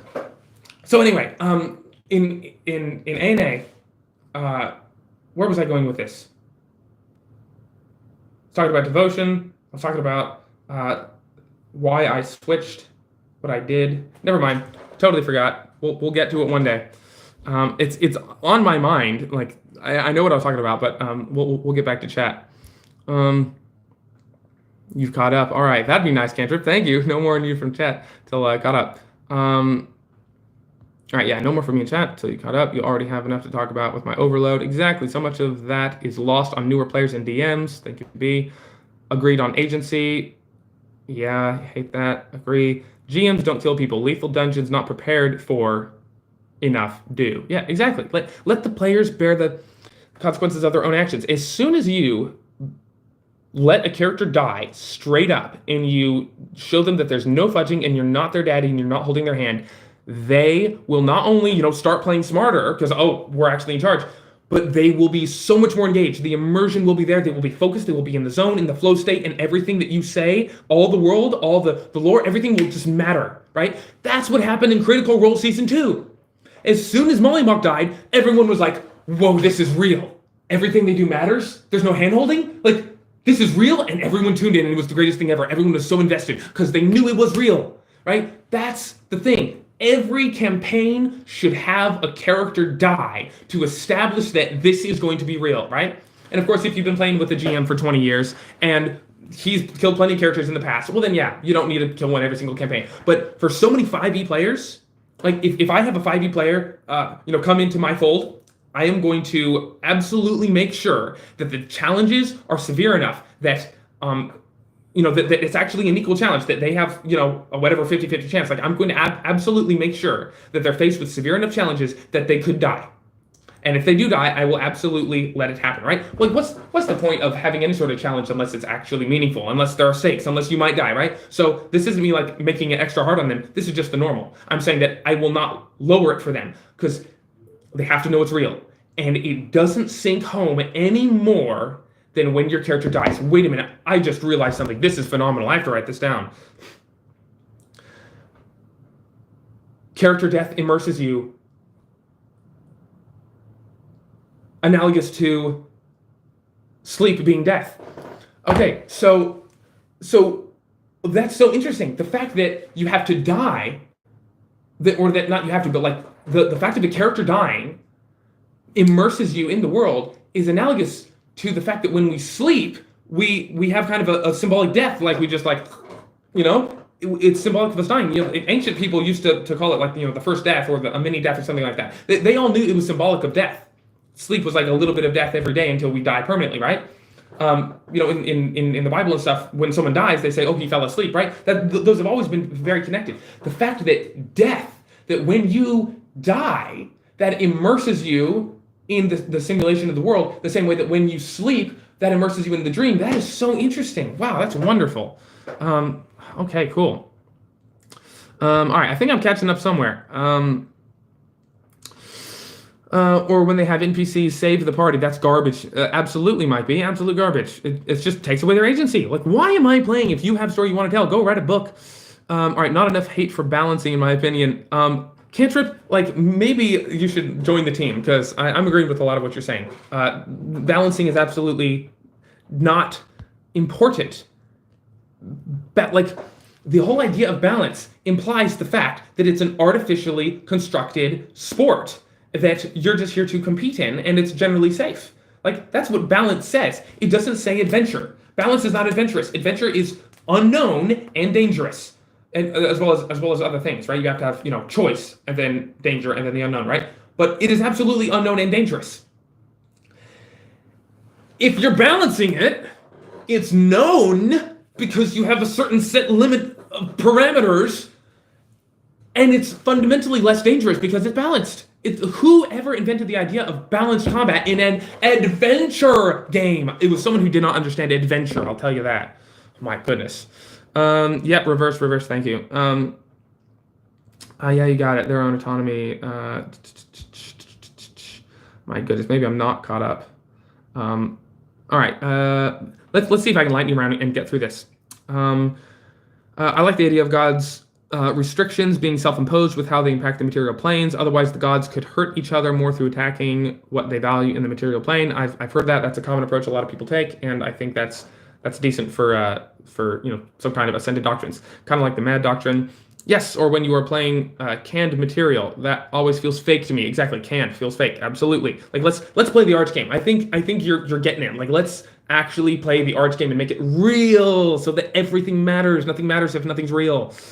Um, Individualism, it almost doesn't exist at all. Group story, party choices, not really room for backstories or character development, nor those opportunities to process and not always have immediate fun without any break in pacing or theme or what my character would do, is the kind of trope we get instead. Maybe as well be get on the train or get off the tracks. Just not enough spotlight to go around usually. Especially people today, but what's wanted by players is to tell their own stories. Yeah, you got it. Their own autonomy. Yeah, exactly. You have, and then Lemon says, you have a perspective not congruent with how I/others think of D&D. You make great videos, and I feel like your perspective being different is very valuable. I feel a video on gods would be so good. Thank you, Lemon. I appreciate it. And yeah, in the works. Let's go. I might make it sometime after I talk about devotion in arches and avatars and how it works. Perhaps before, to kind of like set you up for the problems I think D&D has, and then my system, how I fix them. And that's a good suggestion. Thank you, Lemon.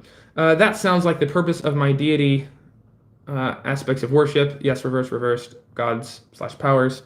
God's devotion transactionality is interesting. Oh, I'm near the end. And then I just continued spamming you anyway. Cantrip, I gotta love you for it anyway, you know? All right, hey, some of our comments were in the context of what was being talked about at the time, so they don't make as much sense now, later. Yeah, I kind of got it. Yes, Mike, I feel sorry for anyone who has me in their chat. Don't feel sorry for me, Cantrip. I like you.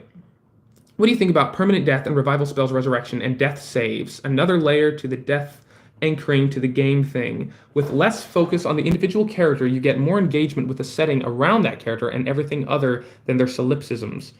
Yes, now even more hate. It isn't even a game anymore with balance. It isn't even a story either. Ever hear about the Adventure Zone? I don't know what you're saying. Just like the creators. All right. Oh, Rafal! You got here. This stream was started for you, man. It's so cool to see you here. I don't know how much of this you've been watching, but I'm so glad you're here. The first 20 minutes, half hour was response to your comment. All right. So by violating neutrality in the simulation quadrant, I'm actually hurting the third storytelling quadrant because agency is the main component of that. By cutting the sim short, I prevent agency? Yes. By cutting the sim short, especially through any other agenda but neutral arbitration of the world, yes, you hurt every other pillar. It's like turning off the power breaker because, I need that to be off real quick so I can turn on the rest of the lights in the house. It's like, dude, the power breaker powers all those. You need this on first. You can't have anything else unless the main power is on. And the main power is the believability of the world. And that's achieved through a neutral, fair, impartial, and without agenda simulation. Everything has to be executed faithfully, right? And that also includes the game rules themselves, although that is less directly connected to the believability of the world. That is more connected to the fun of the adventure game. I feel like we're starting to see a benefit for a sort of physics class style. Physics class? For how the quads interact. Yeah, I definitely have to give you visuals. Someone else mentioned that. Lemon said, have you seen Jacob XP to level 3 Fallout system? Gives tons of agency. I heard him talk about it just the other day. He was I watched a video like when you're secretly playing Fallout with your friends, and then he mentioned that he had made a system. See, I have my salt lamps on over here the whole time to look pretty. It's probably just heating up the room. I'm sweating. Okay. Thank you all for hanging out with me. I'm gonna shut this off in maybe 20 minutes. Let's see what else we can get in here. What else have I? Story equals sim plus narrative. Time law. Dude, I want to hear about these quadrants of storytelling. That sounds dope. I'm going to look that up later. I don't know if you can look it up later. I think I'm the first one to actually talk about this, but I have absolutely no idea. Maybe I'm very late to the party, but I've never heard anyone else, at least in the TTRPG sphere, I've never heard anyone actually talk about this. Yeah, I've actually been watching Arbiter of Worlds recently, another YouTuber, and and he's been very educational. He was actually he has a couple of good videos on what the GNS, the Gamist Narrativist Simulationist, and the GDS, the Gamist Dramatist Simulationist philosophies are and where they actually came from and whatnot. I looked at GNS, the GNS model. I'm like, oh yeah, I agree with that. There's the gamist part of the game, the narrativist part, and the simulationist.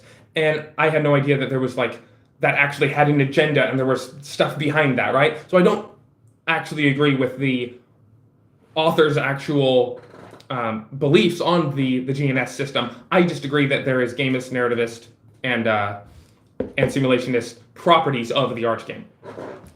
Arbiter of Worlds, Autarch, the Macrist, the chosen champion of all simulationism, decency in general too, by the way. Oh yeah, absolutely. I haven't heard about it either before the stream. Another video idea exploring what makes the simulation. Absolutely. Lord willing, I'm going to have a lot of videos for the next couple of years as I'm, building out this whole thing. This is my very first stream. I'm going to tell you all something. I have been inspired by Alan, the dungeon coach, with his DC-20 thing. I saw him in a couple of years go from like, hey guys, I'm the struggling guy with a wife and kids, and I just quit my job, and I'm really trying to make this thing work. And now he has his game system, and he has the dream. And it's like, dude, that he feels like a trailblazer to me. It's like I am going to follow that road, right? Alongside, I'm not going to do exactly what he did, obviously, but he inspired me to realize like I can actually do this. I can actually make this thing. I can actually make a YouTube channel, get funding, get people to care about this, show them the value of it, and get something big. So, yeah, Dungeon Coach, if you're out there, you inspired me. You showed me it was possible. Thank you. All right, Alexander Macris made great things by not immersing himself in what other people are doing. Haven't heard of the quadrants? Yeah, I talked about the quadrants on my channel. In fact, the next week of videos talks about the quadrants. Basically, as a result of the rules, you can tell what the outcome of an encounter is before it ends. It can be tedious to run through the simulation to get to the end. Yeah, networking, exactly. I have a lot of work ahead of me to get anything near what would satisfy me.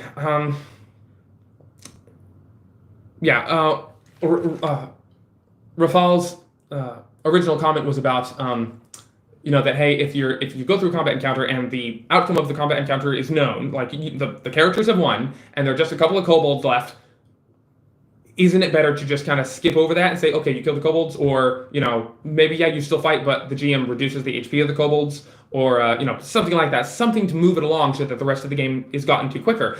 And I say no. I say if you are making any sort of changes with an agenda other than neutral arbitration, this is actually how it is, these are the fair rules as agreed upon, then you are violating the dream. It's like someone sleeping and you start saying, hey, wake up. It's like, yeah, they might not wake up, but they might. If they find out that that's what you're doing, if they're suspicious of it at all, you're taking them closer to wakefulness and further from dream, right? I wouldn't touch it. Be very quiet when someone is sleeping, right? That means don't interrupt any of the simulation at all when someone is in the arch dream, when they're trying to dream and have that experience. Don't make any noise. Don't wake them up at all. Don't poke them, nothing. Leave them to dream completely. Even if it's tedious, that tedious is essential for all the rest of the game to matter. It depends on the details. I frequently am able to have bad guys escape and use them again later. No choices, no consequences, no game. Yeah, exactly. Opposite directions. It depends on the details. I frequently am able to have bad guys escape and use them again later. Yeah, if that's the neutral arbitration, if that's actually what would happen, then that's fine. Actually, that is an interesting point. That actually brings up something about my game. All right, I know y'all are probably tired of hearing me talk about this so much, but oh no, that's not it. In my game system, I actually fix Rafal's problem without any philosophy, without anything else. Okay. I think this is another example of 5e's bad design. Okay, and it's not just 5e. It's all of the previous editions, I believe. Right. It's just D&D, right? But I'll use 5e as an example. It's what we know. In 5e, you cannot get tired. You can do something again and again and again, and the only indication of you getting tired is either loss of HP or loss of spell slots and, per day abilities, right? Oh, you used your action surge, you can't use it again, right? Those are the only indications of you getting tired, of any sort of exhaustion, okay? In my system, I actually have a thing called aspects, right? So when you have your 6 attributes, and so you have a score in each, right? Like you have a 12 con and a 16 strength, right? Well, if you have a 12 con and a 16 strength, you have 12 con aspect and 16 strength aspect, right? The aspect is like a little brother to the attribute. Each attribute has its own aspect, and you have a number of aspect points equal to your score in that thing, right? And so when you take an action using that score, or technically using the action corresponding to the score, I'll get to that in a different video, then you actually spend one of those aspects. So, you had 15 strength, and you made a strength check, an attack roll, anything that used strength. Well, now you only have 14 strength aspect, right? The score itself doesn't go down, but your aspect goes down, right? When you use up all your aspects, you can't add your proficiency bonus to any strength thing anymore. You have worn yourself out. You have worn out your strength, right? I have it for strength, charisma, intelligence, and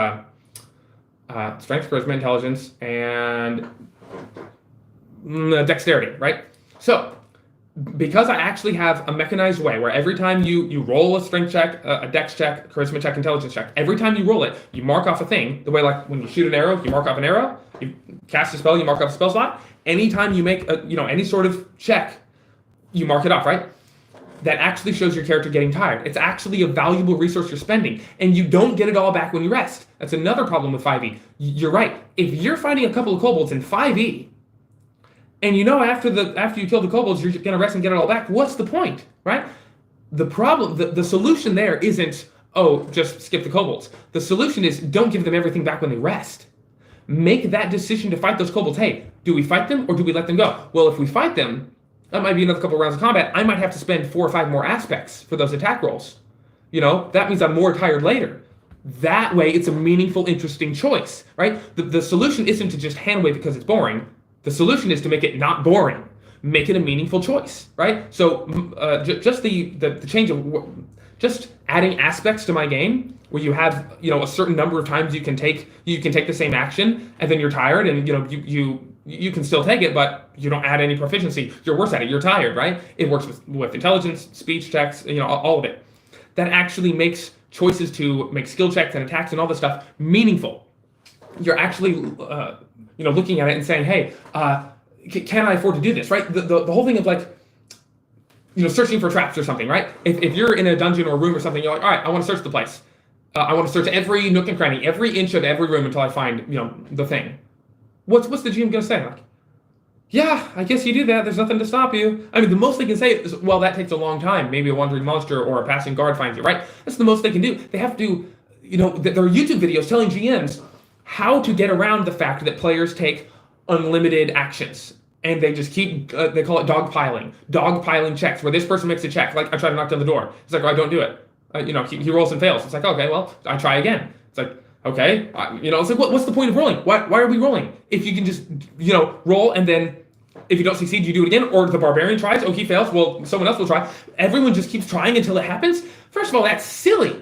Can you imagine a barbarian walking up to a door, knocking it down, and be like, oh, I can't do it. Wizard, you want to try it? It's like, no, he would just do it again and again. But that doesn't make any sense. Why have a roll? Why have a check if you can just keep doing it until you succeed, right? I think you should have a roll. You should have a check. Absolutely. It should cost something. So it's like, all right, big fancy barbarian, you have 15 strength, which means you have 15 aspects. You spent one to knock down the door. You failed. Do you want to spend another one? It's like, man, I use those aspects for my attack rolls and shoving creatures and picking them up and throwing them off cliffs. I use this for everything. Do I really want to knock down this door again, right? It actually makes it a choice. If the rogue is like, I want to search the entire room, top to bottom. It's like, great. Well, every 5-foot square that you search, top to bottom, is a check. And that takes an aspect. So you can just take a passive score, an average. You just take 10 on the die and add your modifiers. That's your passive score. But you have to spend one aspect for every 5-foot square you check. Or maybe every 10-foot square, whatever. And then the player's like, oh, maybe I won't spend all of my aspects searching, right? I might need those later. Exactly. You eliminate dogpiling. you fix so many problems by having aspects, and it makes things make sense. It makes them real. In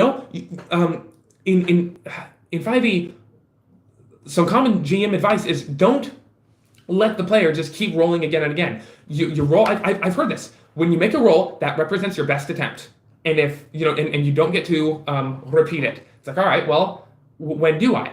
In older editions, they said you would have to gain the level to attempt to repeat the check. Like if you're a rogue and you try to pick a lock and you can't do it, you have to wait till you level up to try again, because that represented your best attempt for this level, right? You could say that's one way to balance it. Hey, you can't dogpile checks, but that's so unimmersive. That makes no sense. Why can't I try again?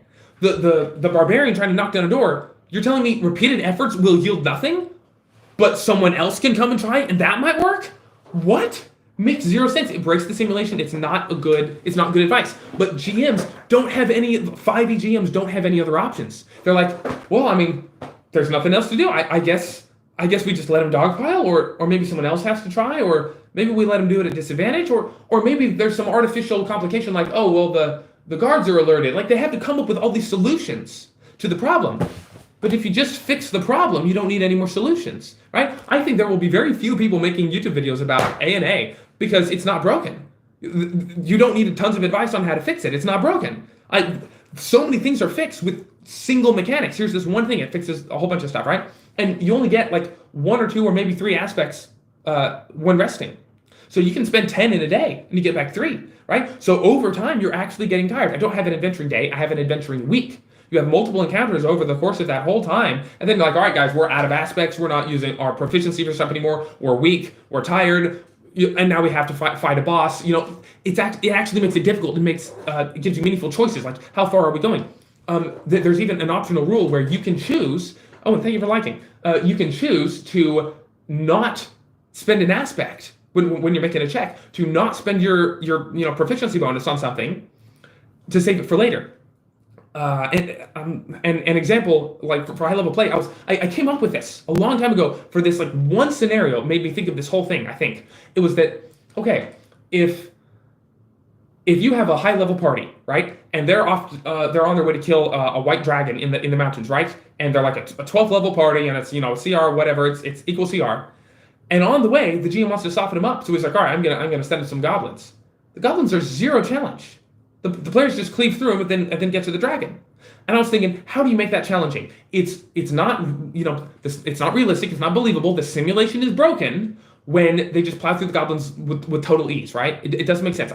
I want. It's not just it doesn't make sense. It's not interesting in terms of gameplay. The game is not served by just a trivial challenge. I thought, how do we allow an option to make this challenging? How do we give the players a choice, right? It's all about meaningful choices. So I thought, hey, what if they could choose, like, hey, I can only, spend I only have 5 aspects left. I can only use my proficiency bonus on 5 attacks. So there are a bunch of goblins in front of us. I can use up my proficiency bonus and kill these goblins easily, and then I'll be all out when I get to the dragon. Or I can choose to not spend my proficiency bonus to attack them with, less ability and whatnot, and they might be a little harder, but I'll save it for the dragon, right? Gives them a meaningful choice. So now those goblins are an actual challenge because you're not using you're not adding your proficiency bonus to your attacks. Now you almost feel like low level again. Now, it's 10 goblins against 4 members of the party. It's actually kind of challenging, and it's not just like I'm bored killing all the monsters, right? It's the same thing you're talking about. Well, if it's just a couple of kobolds, what does it matter? It's like, what if you need to save your aspects for later? And you're like, oh, we have to kill these 2 kobolds. Is it worth using our aspects? No, let's not. Now the fight might actually be challenging. Now they might take some HP because you take longer to kill them, right? It's a choice. Well, do we kill them quick and have fewer aspects for later? I think that's just so much more interesting. It represents it's believable. It represents how real people work. Like, how much effort are you gonna put into this? But yeah, it's really simple, and it's very easy to track. Instead of like erasing and like, oh, I have 10 aspect, erase, now I have 9. It's a tally up, right? So you just mark 1 that you used 1, and you mark another, and then when you reach 5, you cross it off. It's very easy to reference how many you have on your sheet, and then the score, like your strength score, is right next to it. So you see, I have 5 and 2 more, and I have a 19 score. Oh, it's very simple, super easy. And then when you rest, you just erase the pit marks. Very, very, very simple. I used to have it be where it's like, oh, never mind. You don't need to know early design stuff. We don't need dirty laundry. All right, I think I'm going to read the rest of the comments and probably end it. I appreciate y'all sticking through me. Playtesting is good. I've been playtesting this for like a year and a half maybe or something. I've had quite a bit of gameplay. I actually just started a new game recently with ANA. I've only had my second session. This Saturday should be the third session. With I have a new player who's never played anything before, never played D&D, never played any tabletop at all, and I'm introducing her to the game with ANA. And it's like, I didn't think I would ever be able to do that this early, but it's wonderful. All right. I haven't heard about it either before the stream or another. All right, cool. You can tell with the outcome, the two aren't antithetical, but maybe opposite directions. Yeah, opposite directions. They aren't synergistic. Shouldn't just autoplay it because resources should matter and all encounters are a vehicle for interacting with stories. I'd say they can be. I wouldn't say that's their implicit purpose. In my opinion, it depends on the details. I frequently am able to have bad guys escape, blah, blah, blah. Integrity of the dream is something I'd be interested to see what you do with. Yeah, my last session, the PCs had 1, but 4 goblins were able to escape. They will return to harass the party in the future. That's entirely decent. Levels of exhaustion are a thing in 5e. Yes, they are the spawner, but how often are they used? Have you ever been given a level of exhaustion because someone hit you with, damage? Have you ever been able to be like hit with 20 damage? You're like, that would kill me. Can I take a level of exhaustion instead? In my system, I do, because I think, you only have like 20 HP in my system, but you have room for 16 for 20. You have room for 30 injury slots across all your different attributes. Each attribute gets injured differently and gets, disadvantages. Like if you have the first level of injury on, strength, you have disadvantage on strength checks. Second level, you can't add your proficiency bonus. Third level, you have disadvantage on all strength actions, attack rolls, checks, everything. And then fourth level, you cannot make strength checks. You cannot make attack rolls. You cannot use the attribute, right? It's 4 different levels of injury, and essentially each 5 points of damage you take counts as an injury. So if you take 10 damage, the GM could be like, all right, you take 2 levels of injury, or you take 5 damage and a level of injury, or you can work with your GM and be like, hey, can I take that all as HP? I really don't want an injury, right? That's more just house rule stuff, right? I'll probably put some official ruling in there eventually, but for now it's just like, as long as you take the damage one way or another, either HP or injury, your choice, something like that. If you're like falling off a cliff and you take dex injury, which is like your legs, you hurt your legs, I may require and say, actually, you do get a leg injury. That's not HP. You didn't bleed. You broke your legs. You have half movement speed now. All right. 5e does have fatigue/exhaustion, but rarely is it used in any way that would affect gameplay. Exactly. Level 6 exhaustion is death. Yeah. I like the sound of that. Stat aspects. Very cool concept. 5e rests are problematic. Indeed, Mike, indeed. Gritty realism, optional rule in 5e DMG. Exactly. That's actually where I came up with my current resting thing, is I played a Grimdark game, and this big, beautiful Grimdark map, which is in the other room. And I was like, we're doing the gritty realism. There's a level cap at level 6, because, kind of hard to have Grimdark if you're getting access to 4th level spells, right? So a level 6 cap, and your HP stops increasing at level 3. You have, yeah. And so they all had decent, reasonable, realistic amounts of HP, a decent, reasonable, realistic amount of power, and nothing more. And it worked phenomenally. It was wonderful. And I took that resting and I tweaked it, because it's like, well, it's exactly a week or a day. It's like it wasn't fine-tuned enough. You'll see in the video, I actually tie it into the different types of rest. You have a wretched rest, squalid, modest, aristocratic, all that.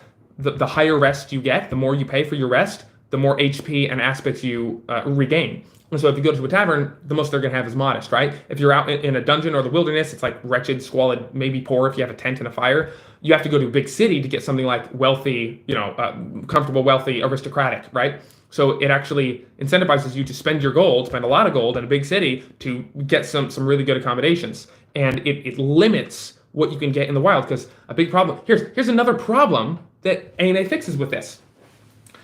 The problem in 5e is resting in dungeons, right? Where you're supposed to be weakened throughout your whole, you're supposed to be weakened through the dungeon, and then you get to the boss when you're tired and you spent your resources, and now the boss is an actual challenge, because you have less than half HP and less than half your resources, and whoa, now the boss can actually be frightening.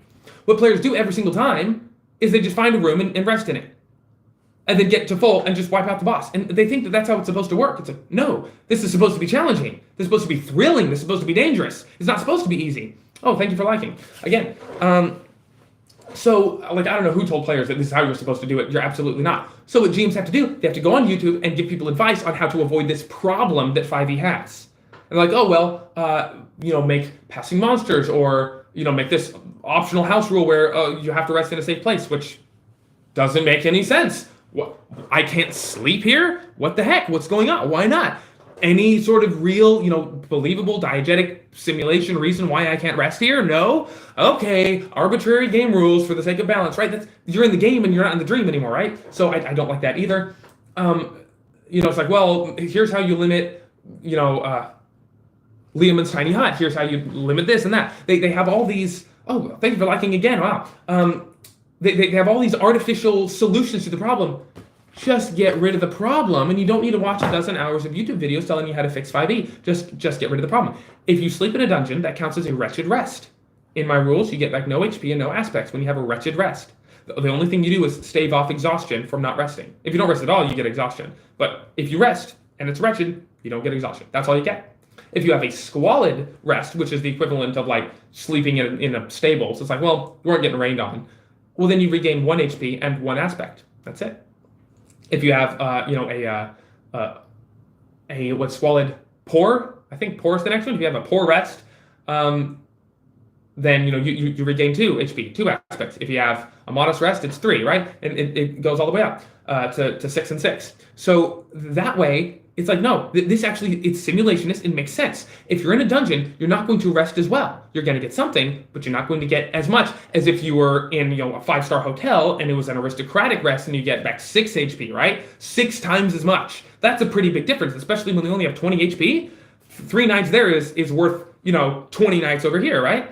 So, 24 nights over there, right? So it's like, yeah, that's actually a really big difference. So you just fix the problem. And you don't have to do any hand waving. The GM doesn't have to put in any work. It's easy to run A&A for the GM. I've been, unfortunately, pretty much a forever GM. I've gotten to play in a few other games. I haven't gotten to play A&A for more than like an hour. But yeah, if you just fix the problem in the first place and say, yeah, you can rest in dungeons all you want. Oh, you want to dogpile checks? Go ahead. Mark off aspects every time. You just fix the problems. You don't need any solutions. The players regulate themselves. Oh man, well, we're not really going to get any benefit from sleeping in here anyway. We might as well just go kill the boss. Exactly. Problem solved. They play the game as intended, the way it's balanced and whatnot. Like you don't have to go jump through hoops to make it work. You don't have to look up YouTube videos on how to run the game. The game just runs itself. It's so simple. Yeah, I'm so looking forward to sharing more of this game. I'm looking forward to people playing it and reporting back. And of course, I want to hear feedback and hear where it's not correct, right? It has plenty of flaws, trust me. But yeah, I'm really looking forward to hearing people say, hey, resting in dungeons was easy. Oh, social interaction was easy. Making checks was so easy now. Oh, blah, blah. I'm looking forward to ending the 5e GM crisis, where it's so much trouble. You have so many problems that you have to fix to run 5e. And so, just fixing them and making the game simpler and just better, you fix the problems. More people want to GM, more people can GM. It doesn't take a YouTube education degree in order to do it. Why can't rip the chat stick is wrong about... All right, I've got to read. I got to check up on chat. Dark Sun. I have my analogy of Dark Sun, which is called Ebon Sun. It is on the planet Muskron, which you can see up in the night sky in my world. It has a tidal-locked star. So they move around and it's always facing one side, so it's complete scorched desert. And then you have the golden zone where you actually have plants and life and whatnot. The other side is total frozen wasteland. It's like, this is a punishing planet. It's super mega cool. I like Muskron. Let's see if I can actually read some chat in any way that affects meaningful. Yeah. Time is the only restriction. Expectations of the players. Don't ask for roles when there are no consequences. Exactly. Everything has to have a consequence, or else there's no meaningful choice. And you should be giving them meaningful choices. Therefore, you should be giving them consequences. If I ever run Dark Sun, I want to use a water timer, just like Shadow Dark's torches. Sure. That would be a good way to make the ability score actually meet. Ooh, a water. Yeah, you're running out of water. That's a really interesting idea, cantrip. That's cool. I like that. A real world thing. That's cool. Um, Maybe you could do something metaphysical in a plane like the astral plane, psi timer. Y'all, my magic, I have 6 caster classes with like actually interesting magic. It's more like 12 casters actually, because each caster has 2 paths, and the paths are as different as, like shaman and druid. What's it called? Alchemist and erudite. We have what's another one? Well, can't remember my own classes right now. Yeah, they're actually different. Like each subclass has its own magic system, its own magic mechanics, its own magic source, its own spells, its own way that it regains spells. Each subclass of each caster. There are 4 subclasses per caster in the main book. At least will be in the main book. Everything has its own mechanics. And there are even going to be more, because there are going to be the innate casters. I call them vessels and not sorcerer, where in my system, I don't have one class that is like the innate caster class. I also don't have one class that is like the one that gets it from a patron. You can have that in any class. I thought, why? I really want this chat to stay open. I got to figure out how to do that. I thought, why have just one class like a sorcerer, and all of his subclasses are like, oh, divine and shadow and elemental and psionic and whatnot. It's like, that's stepping on the toes of all the other classes. This is the cleric. This is already the divine class. This is the psionic. This is the elemental. Like, why are we being all these others?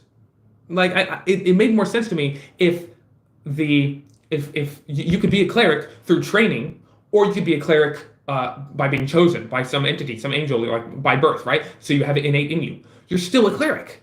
The class is the same. The class, like your spells and mechanics and whatnot. Why say, oh, you're a sorcerer and you get access to the cleric spell list? It's like, just make me a cleric.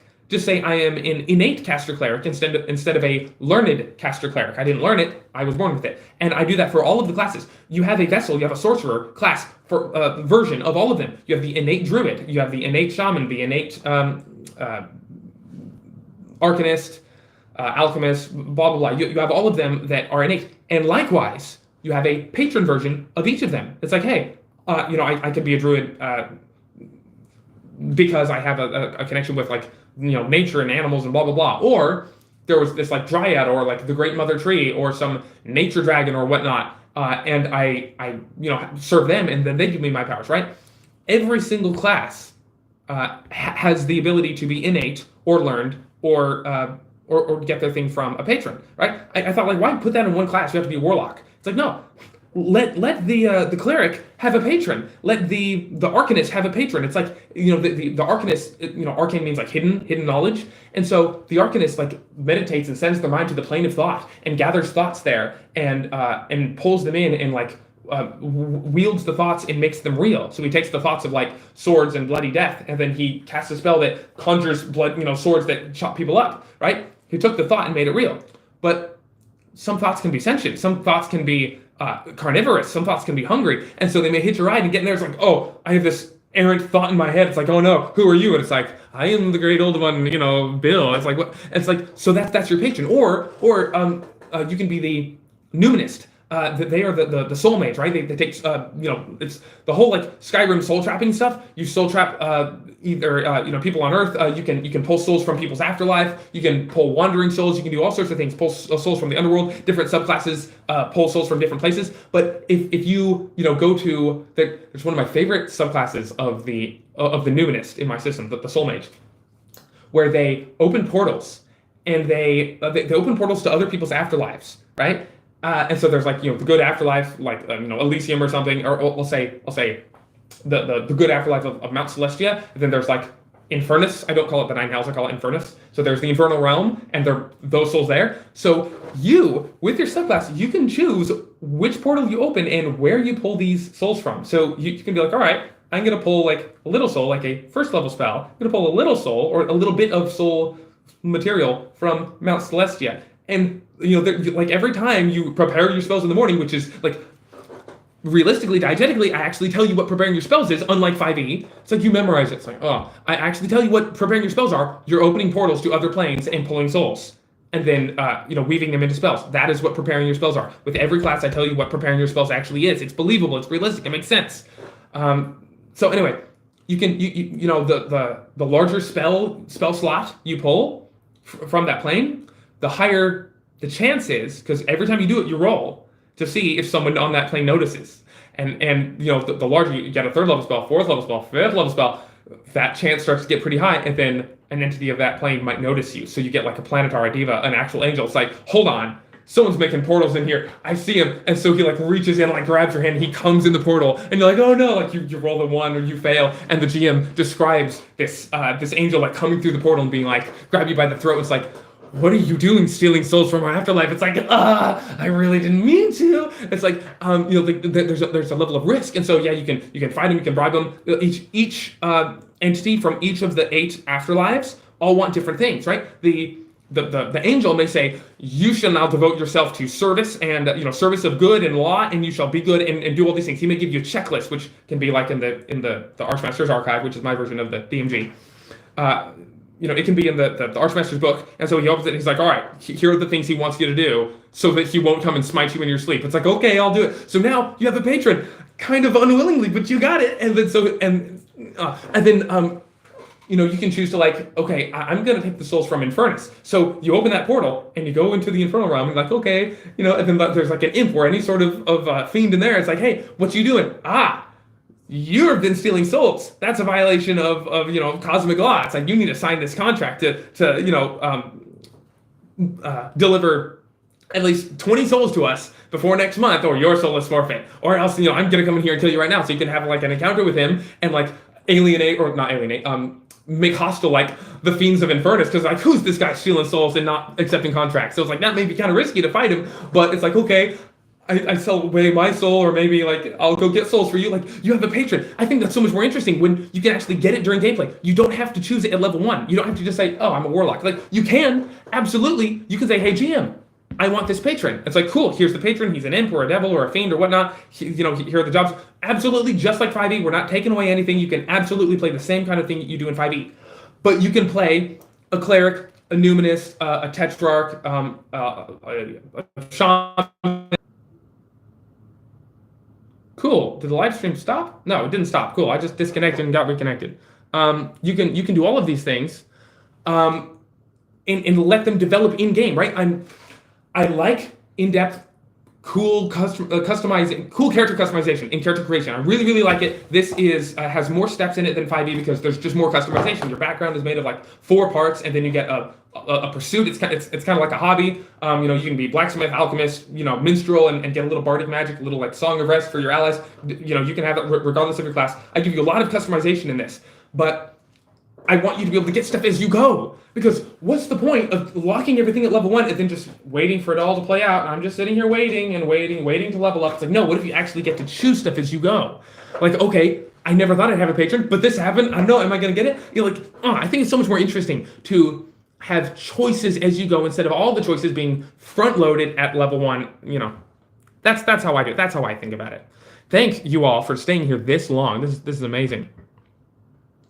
Too much for me to keep up with right now. It's interesting, but I don't have the neural bandwidth for it. Yeah, maybe I should keep it to like 1 hour. Dave, my channel editor, David Enzo, is here, and my moderator on the Discord, and moderator on Patreon, and all that cool stuff. Super cool, very nice. Okay, I'm not that far behind. Maybe everyone's getting tired and they stop commenting. Give me a chance to catch up with it.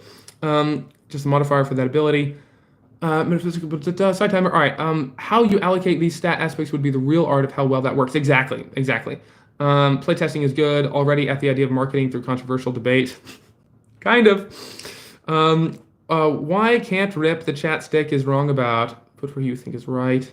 Even if you just make it like the 5e rest where you roll a die to regain HP, you can have the player apply it to HP or aspect. Absolutely. That's an optional rule. It's like, hey, you regain, 2 things. You can put them in HP and aspect. It's up to you, right? You could do that, absolutely. That makes it a little easier for the player, but it also gives them an interesting choice. That may be the superior version because it offers more choice. Good idea.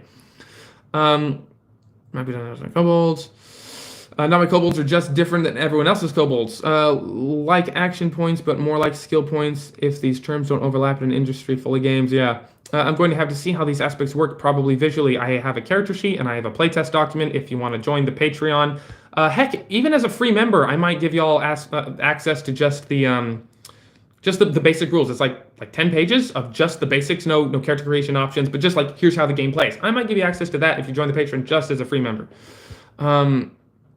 Like the full thing is for patrons of a certain tier that I haven't even made yet because I'm really not ready to publish it yet. Injuries to stats in detail, that has my attention. Yeah, exactly. I think injuries are interesting. It's not just, oh, more HP. It's like, okay. I was watching Critical Role like a year or two ago, and Yasha was walking on this like layer of ice, like snow, and there was a river of lava underneath. It was magical. It was actually really cool. And they roll low or something. She steps through the ice. She dips her leg in lava. Matt Mercer rolls 10d10 fire damage. They're like level 12 or something. Doesn't kill her. She gets up and keeps walking. She dipped her leg in lava and kept walking. And I was like, nope, we're going to fix that in A&A. We're going to fix that. You know, maybe you don't take any HP damage. Maybe you didn't lose any blood. HP is pretty much just blood, okay? You only really lose HP when you bleed, okay? But you can have injuries. It's like, oh, your leg, here's this 10d. You took all 4 levels of injury on your leg. Your leg is useless. You cannot walk.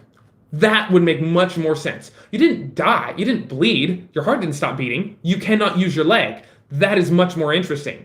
And it's much more realistic. It makes sense. It makes, various types of damage actually matter. It's like, oh no, I don't want to, that's lava. That's actually dangerous. It can make, like, it could give me permanent injuries that are, not permanent because we have magic in the world, but like that could give me a long-lasting injury that actually hurts me versus, oh yeah, that'll give me, 30 damage and then I'll rest. It's like, it's not scary anymore. It's not adventurous and not thrilling. It's not interesting. It's just boring. So yeah, but so many of my ideas I got just from watching Critical Role and being like, that doesn't make sense. That's a bad experience.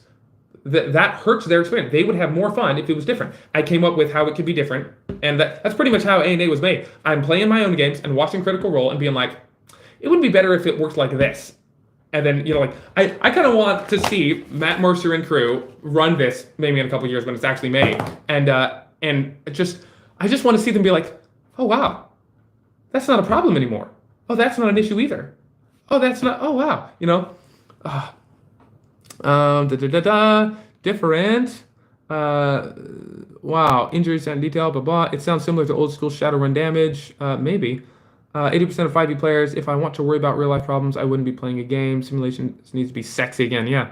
The whole thing about, it's not real life problems. You're not thinking about rent. You're not thinking about, social expectations. You're freedom, power, and status. You are freer than you've ever been in real life. You have more power than you've ever had in real life. And you have more status than you've ever had in real life. These aren't real life problems. These are good problems to have if you actually feel like they're real.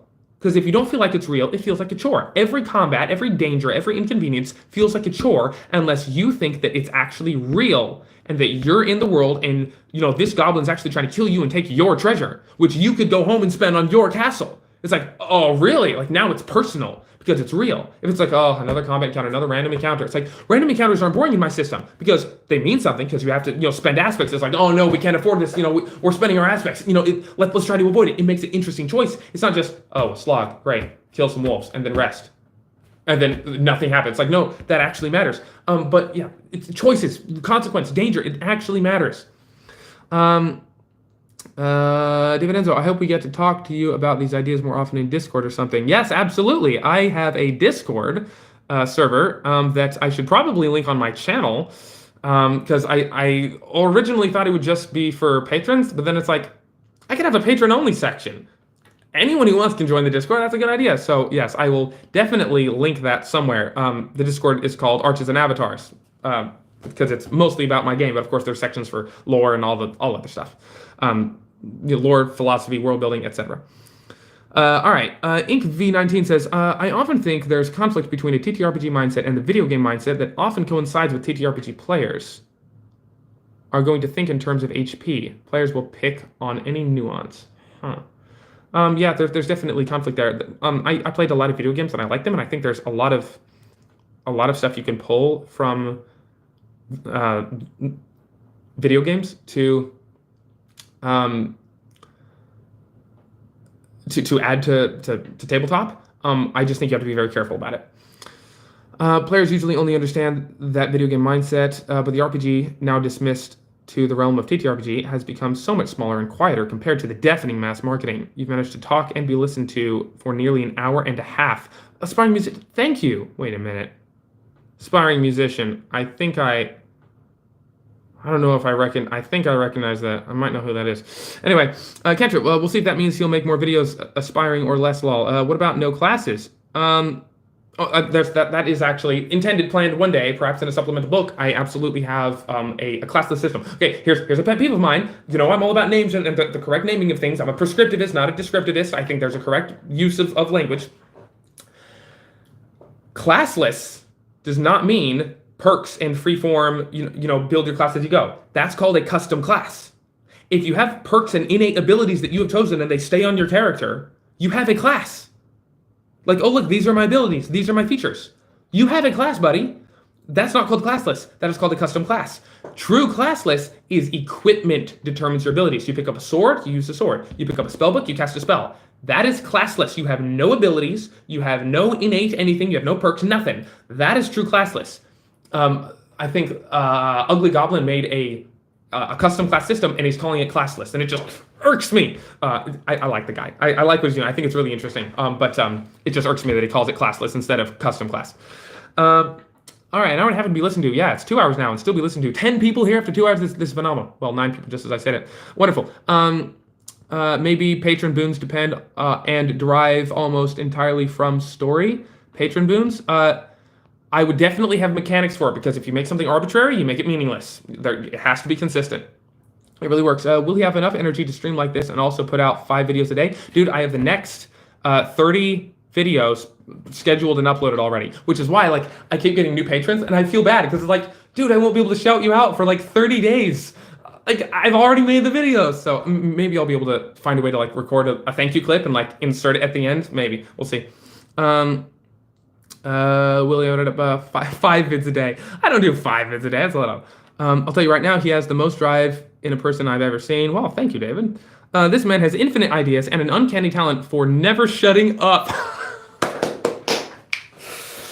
You have found me out, good sir. That's me. Absolutely. You spelled numinous, Cantrip. You spelled numinous. Oh, numen. Sorry, you didn't spell it correctly. Numen with an I, but numenist. Correct, absolutely. For never shutting up, I think he can do it. Thank you, aspiring musician. How to take a Monty Cook term, tie it into a Sanderist concept, and send it out into the world. I haven't read any Brandon Sanderson, although I hear he's very popular. I'd like to read it someday. And Monty Cook, I believe I have one of his books, the best game you've ever run, but I haven't read much of it. But yeah, I definitely have a lot of education to undergo, but I like creating stuff more purely just for me, and then seeing what other people have, and then making updates and expanded content and supplements and whatnot later, incorporating all the new things I've learned. But the first one I wanted to just, I don't want to put an expectation of perfection on myself where I have to read all the game books out there and play all the video games and learn all the mechanics and stuff, and then I can make my game. It's like, no, I'm going to make something that's simple. It's like 5e, it fixes 5e, and I can add supplements to it and add the complexity later. My system is about optional complexity. Plenty of complexity, but optional. You can buy the supplement, you can use the extra system on there, or you can play something that's pretty much just 5e. Fixed. All right. That never shutting up is, I think, the real reason why I'm here. That's right. I don't give you a chance to leave. Honestly, all this cool stuff he's dumping on us is too much for me to keep up with right now. It's interesting, no bandwidth, and that's me saying that, so I don't know how normies can handle it. I'm the patron now is good. It's nonstop, truly. It is, Inc. That is very correct. His main problem will probably be putting too much out there than too little. A little robot voice? Oh yeah, that's probably when I had the disconnect. I like the word path more than class, but classless better. That lava scene, yes, could never forget that, both for the good and the bad. The case for studying the problems with Matt Colville's design, he supposedly designed that encounter. He did? Well, it was a cool idea for an encounter. I just think 5e, you can't execute it well using 5e. It focused on what the game was supposed to be, totally unrealistic and totally unanchored to relatability. Exactly, if it's not relatable, it's kind of meaningless. It's like we hear people talk about, oh, I want a power fantasy. I want, like in Matt Colville's game, well, you always hit. It's like, well, yeah, you're definitely leaning on the game part and not so much the simulation part. You're kind of straying from the Arch game there by going too far into one of those quadrants. But you always hit. That's not very relatable. It makes it feel less real. It makes it feel like I'm playing a board game rather than, oh, I'm in the world and this is actually happening. If I can't imagine it and really believe what I'm imagining, then it doesn't really work. It doesn't really work as the Arch game. It's not enough to put you into the dream. It might be a plenty fun game, but I don't think it's going to get you into the Arch game. David Enzo gave us Discord link. Thank you very much. Was a video game. 2 hours now. Lol. Classless system. Deafening roar. Equipment. Setting. Interaction with setting. Yes. Goblin's all about skill trees. Not classless. Mechanics. Not classless. At least that's what comes to mind for patron boons. Spelling. Never gonna. All right. I'm back. That's my tablet automatically turning off the Wi-Fi at 11 o'clock for some reason. All right, mechanics, not classes, blah, blah, blah. Monty Cook, cool. You should take a look at the TTRPG Invisible Sun by Monty Cook. You may find some very interesting things within. I intend to read pretty much everything I can get my hands on once I have enough patron money to quit my bloody job. I want to do this full time, but I need $2,000 a month would be nice. But who knows how many years it'll take me to actually get that. But yes, as much as I can, reading all the TTRPG stuff out there, all the video games, I get ideas from so many places. And so yeah, the more I read, the better the games become, the better the content. But I just need to have time for that. Like any creator that has something to offer, I've got to have patrons supporting me. No, classes seems nice. Is it worth the loss of the cohesive image to use as a base? I like the idea of classless, but I'm not sure some can't empathize with just traits and abilities. That's why it is an optional thing. You get an extra supplemental book, and they say, hey, here's how to look at all the various features in the game and use a classless system. Here's how much they all cost by level and whatnot. And no, it is not the base game because, as you're right, people like a cohesive, coherent fantasy. They want to be able to relate to something and know, oh, that's a wizard, that's a druid, that's a fighter. They want to be able to do that. So getting rid of that and having more freedom in a custom class system is for the advanced players. It's for the creative players. It's for those players who say, I already have an idea in my head. I already see the archetype, and the game won't let me find it. I need to build it myself. That's who the custom class system is for. It's not just for, oh, well, here's a new player custom class. Way too overwhelming. You're very correct. It's interesting how talking about the quads can be in terms of how neglecting them can be limiting factors, and also in terms of how they feed each other can make the results stronger. Yeah, a bit of a stream stutter, yes. People like to be sold identities instead of allowed to follow their own ideas. It can be difficult to have both, though. Yeah, absolutely. All right, it is past 11 o'clock. I must go to bed. I thank you all very much for watching. 11 viewers and 10 likes. That is a great ratio. Thank you all for being here this whole time. I really appreciate you. I appreciate my patrons. If I can remember the names, Blake McCarthy. Jack McCarthy, Blake Russell. I'm getting all mixed up. And my newest patron, which I'm going to look at him right now. I'm going to go to Patreon, and I'm going to look at my last guy because I've got to shout him out. He just joined today. Let's see. Membership. No, not that. Where are my members? I still don't know where to find my members. Total. That's not it. Community. It's around here somewhere. That's not it. Where are my audience? Okay, cool. It's under audience. That was a different person. Brian Schenberger. Brian Schenberger is my newest patron, the Expeditionist, $5 a month. Today at 8. So thank you, Brian. Thank you very much for joining the team. I have 3 patrons now. I thought it would take me like a year to get any patrons at all, but the fact that I have 3 in 5 days into the second month of uploading, this is phenomenal. Thank you all for the support. I have so much stuff to offer. I really don't think you'll regret supporting me because just the fact that it not only fixes 5e, it adds really cool content, and the world building is so fantastic, and it integrates with the actual game itself. It's just phenomenal. I'm here for you. I'm also because I have 10 of you, I'm looking for team members. I'm looking for 3, no more than 3 game designers, people who have dabbled with making their own games, I gotta set the standard. People who have actually dabbled with making their own games, they've written up some kind of document, they've actually worked on it. I need people who play 5e and know 5e and like 5e, but recognize its problems. I need 3 of them. And if y'all want to like listen to my world building rambling and help me with world building, that would be awesome too. But I want to release this before the next 10 years. This is like really thin. It's going to be like the size of an actual full 5e book, right? When it's done, I think, Lord willing. So there's lots to do. There are only a couple subclasses in here. It's not nearly done. I mostly just need help fleshing out actual class features, subclass features, all that stuff, like the actual bulk work of building the game. So I'm looking for team members for that. And of course, I'm always looking for patrons because I'd love to quit my job and actually be able to invest time into this. I don't want to end the stream. I don't want to hang up. People like, awesome, thanks, very nice. If you have classless PCs and classed PCs at the same time, balancing fairness puts itself in the way. We believe in you, very intriguing stuff. Thank you, David. I don't think it. So if you do it right, then the flexibility of the custom class system actually if you balance the flexibility with its raw power and say you get maybe slightly less raw power if you have more flexibility, then it's fine. If you say you get to pick any features from anywhere, whatever you want, that's broken, right? It has to be like, hey, the more features you pick in this tree, the fewer you can pick from the opposite tree, or blah blah blah. As long as you limit it somehow, instead of just saying absolutely everything, it should be pretty good. Anyway, I'm going to end the stream there after 2 hours and 15 minutes. Thank you all for watching. I really appreciate it. The Lord is generous to give me all this success and progress so early. So all glory to be to him, as always. And yeah, thanks for watching. I'm going to figure out how to end the stream. And good night. God bless.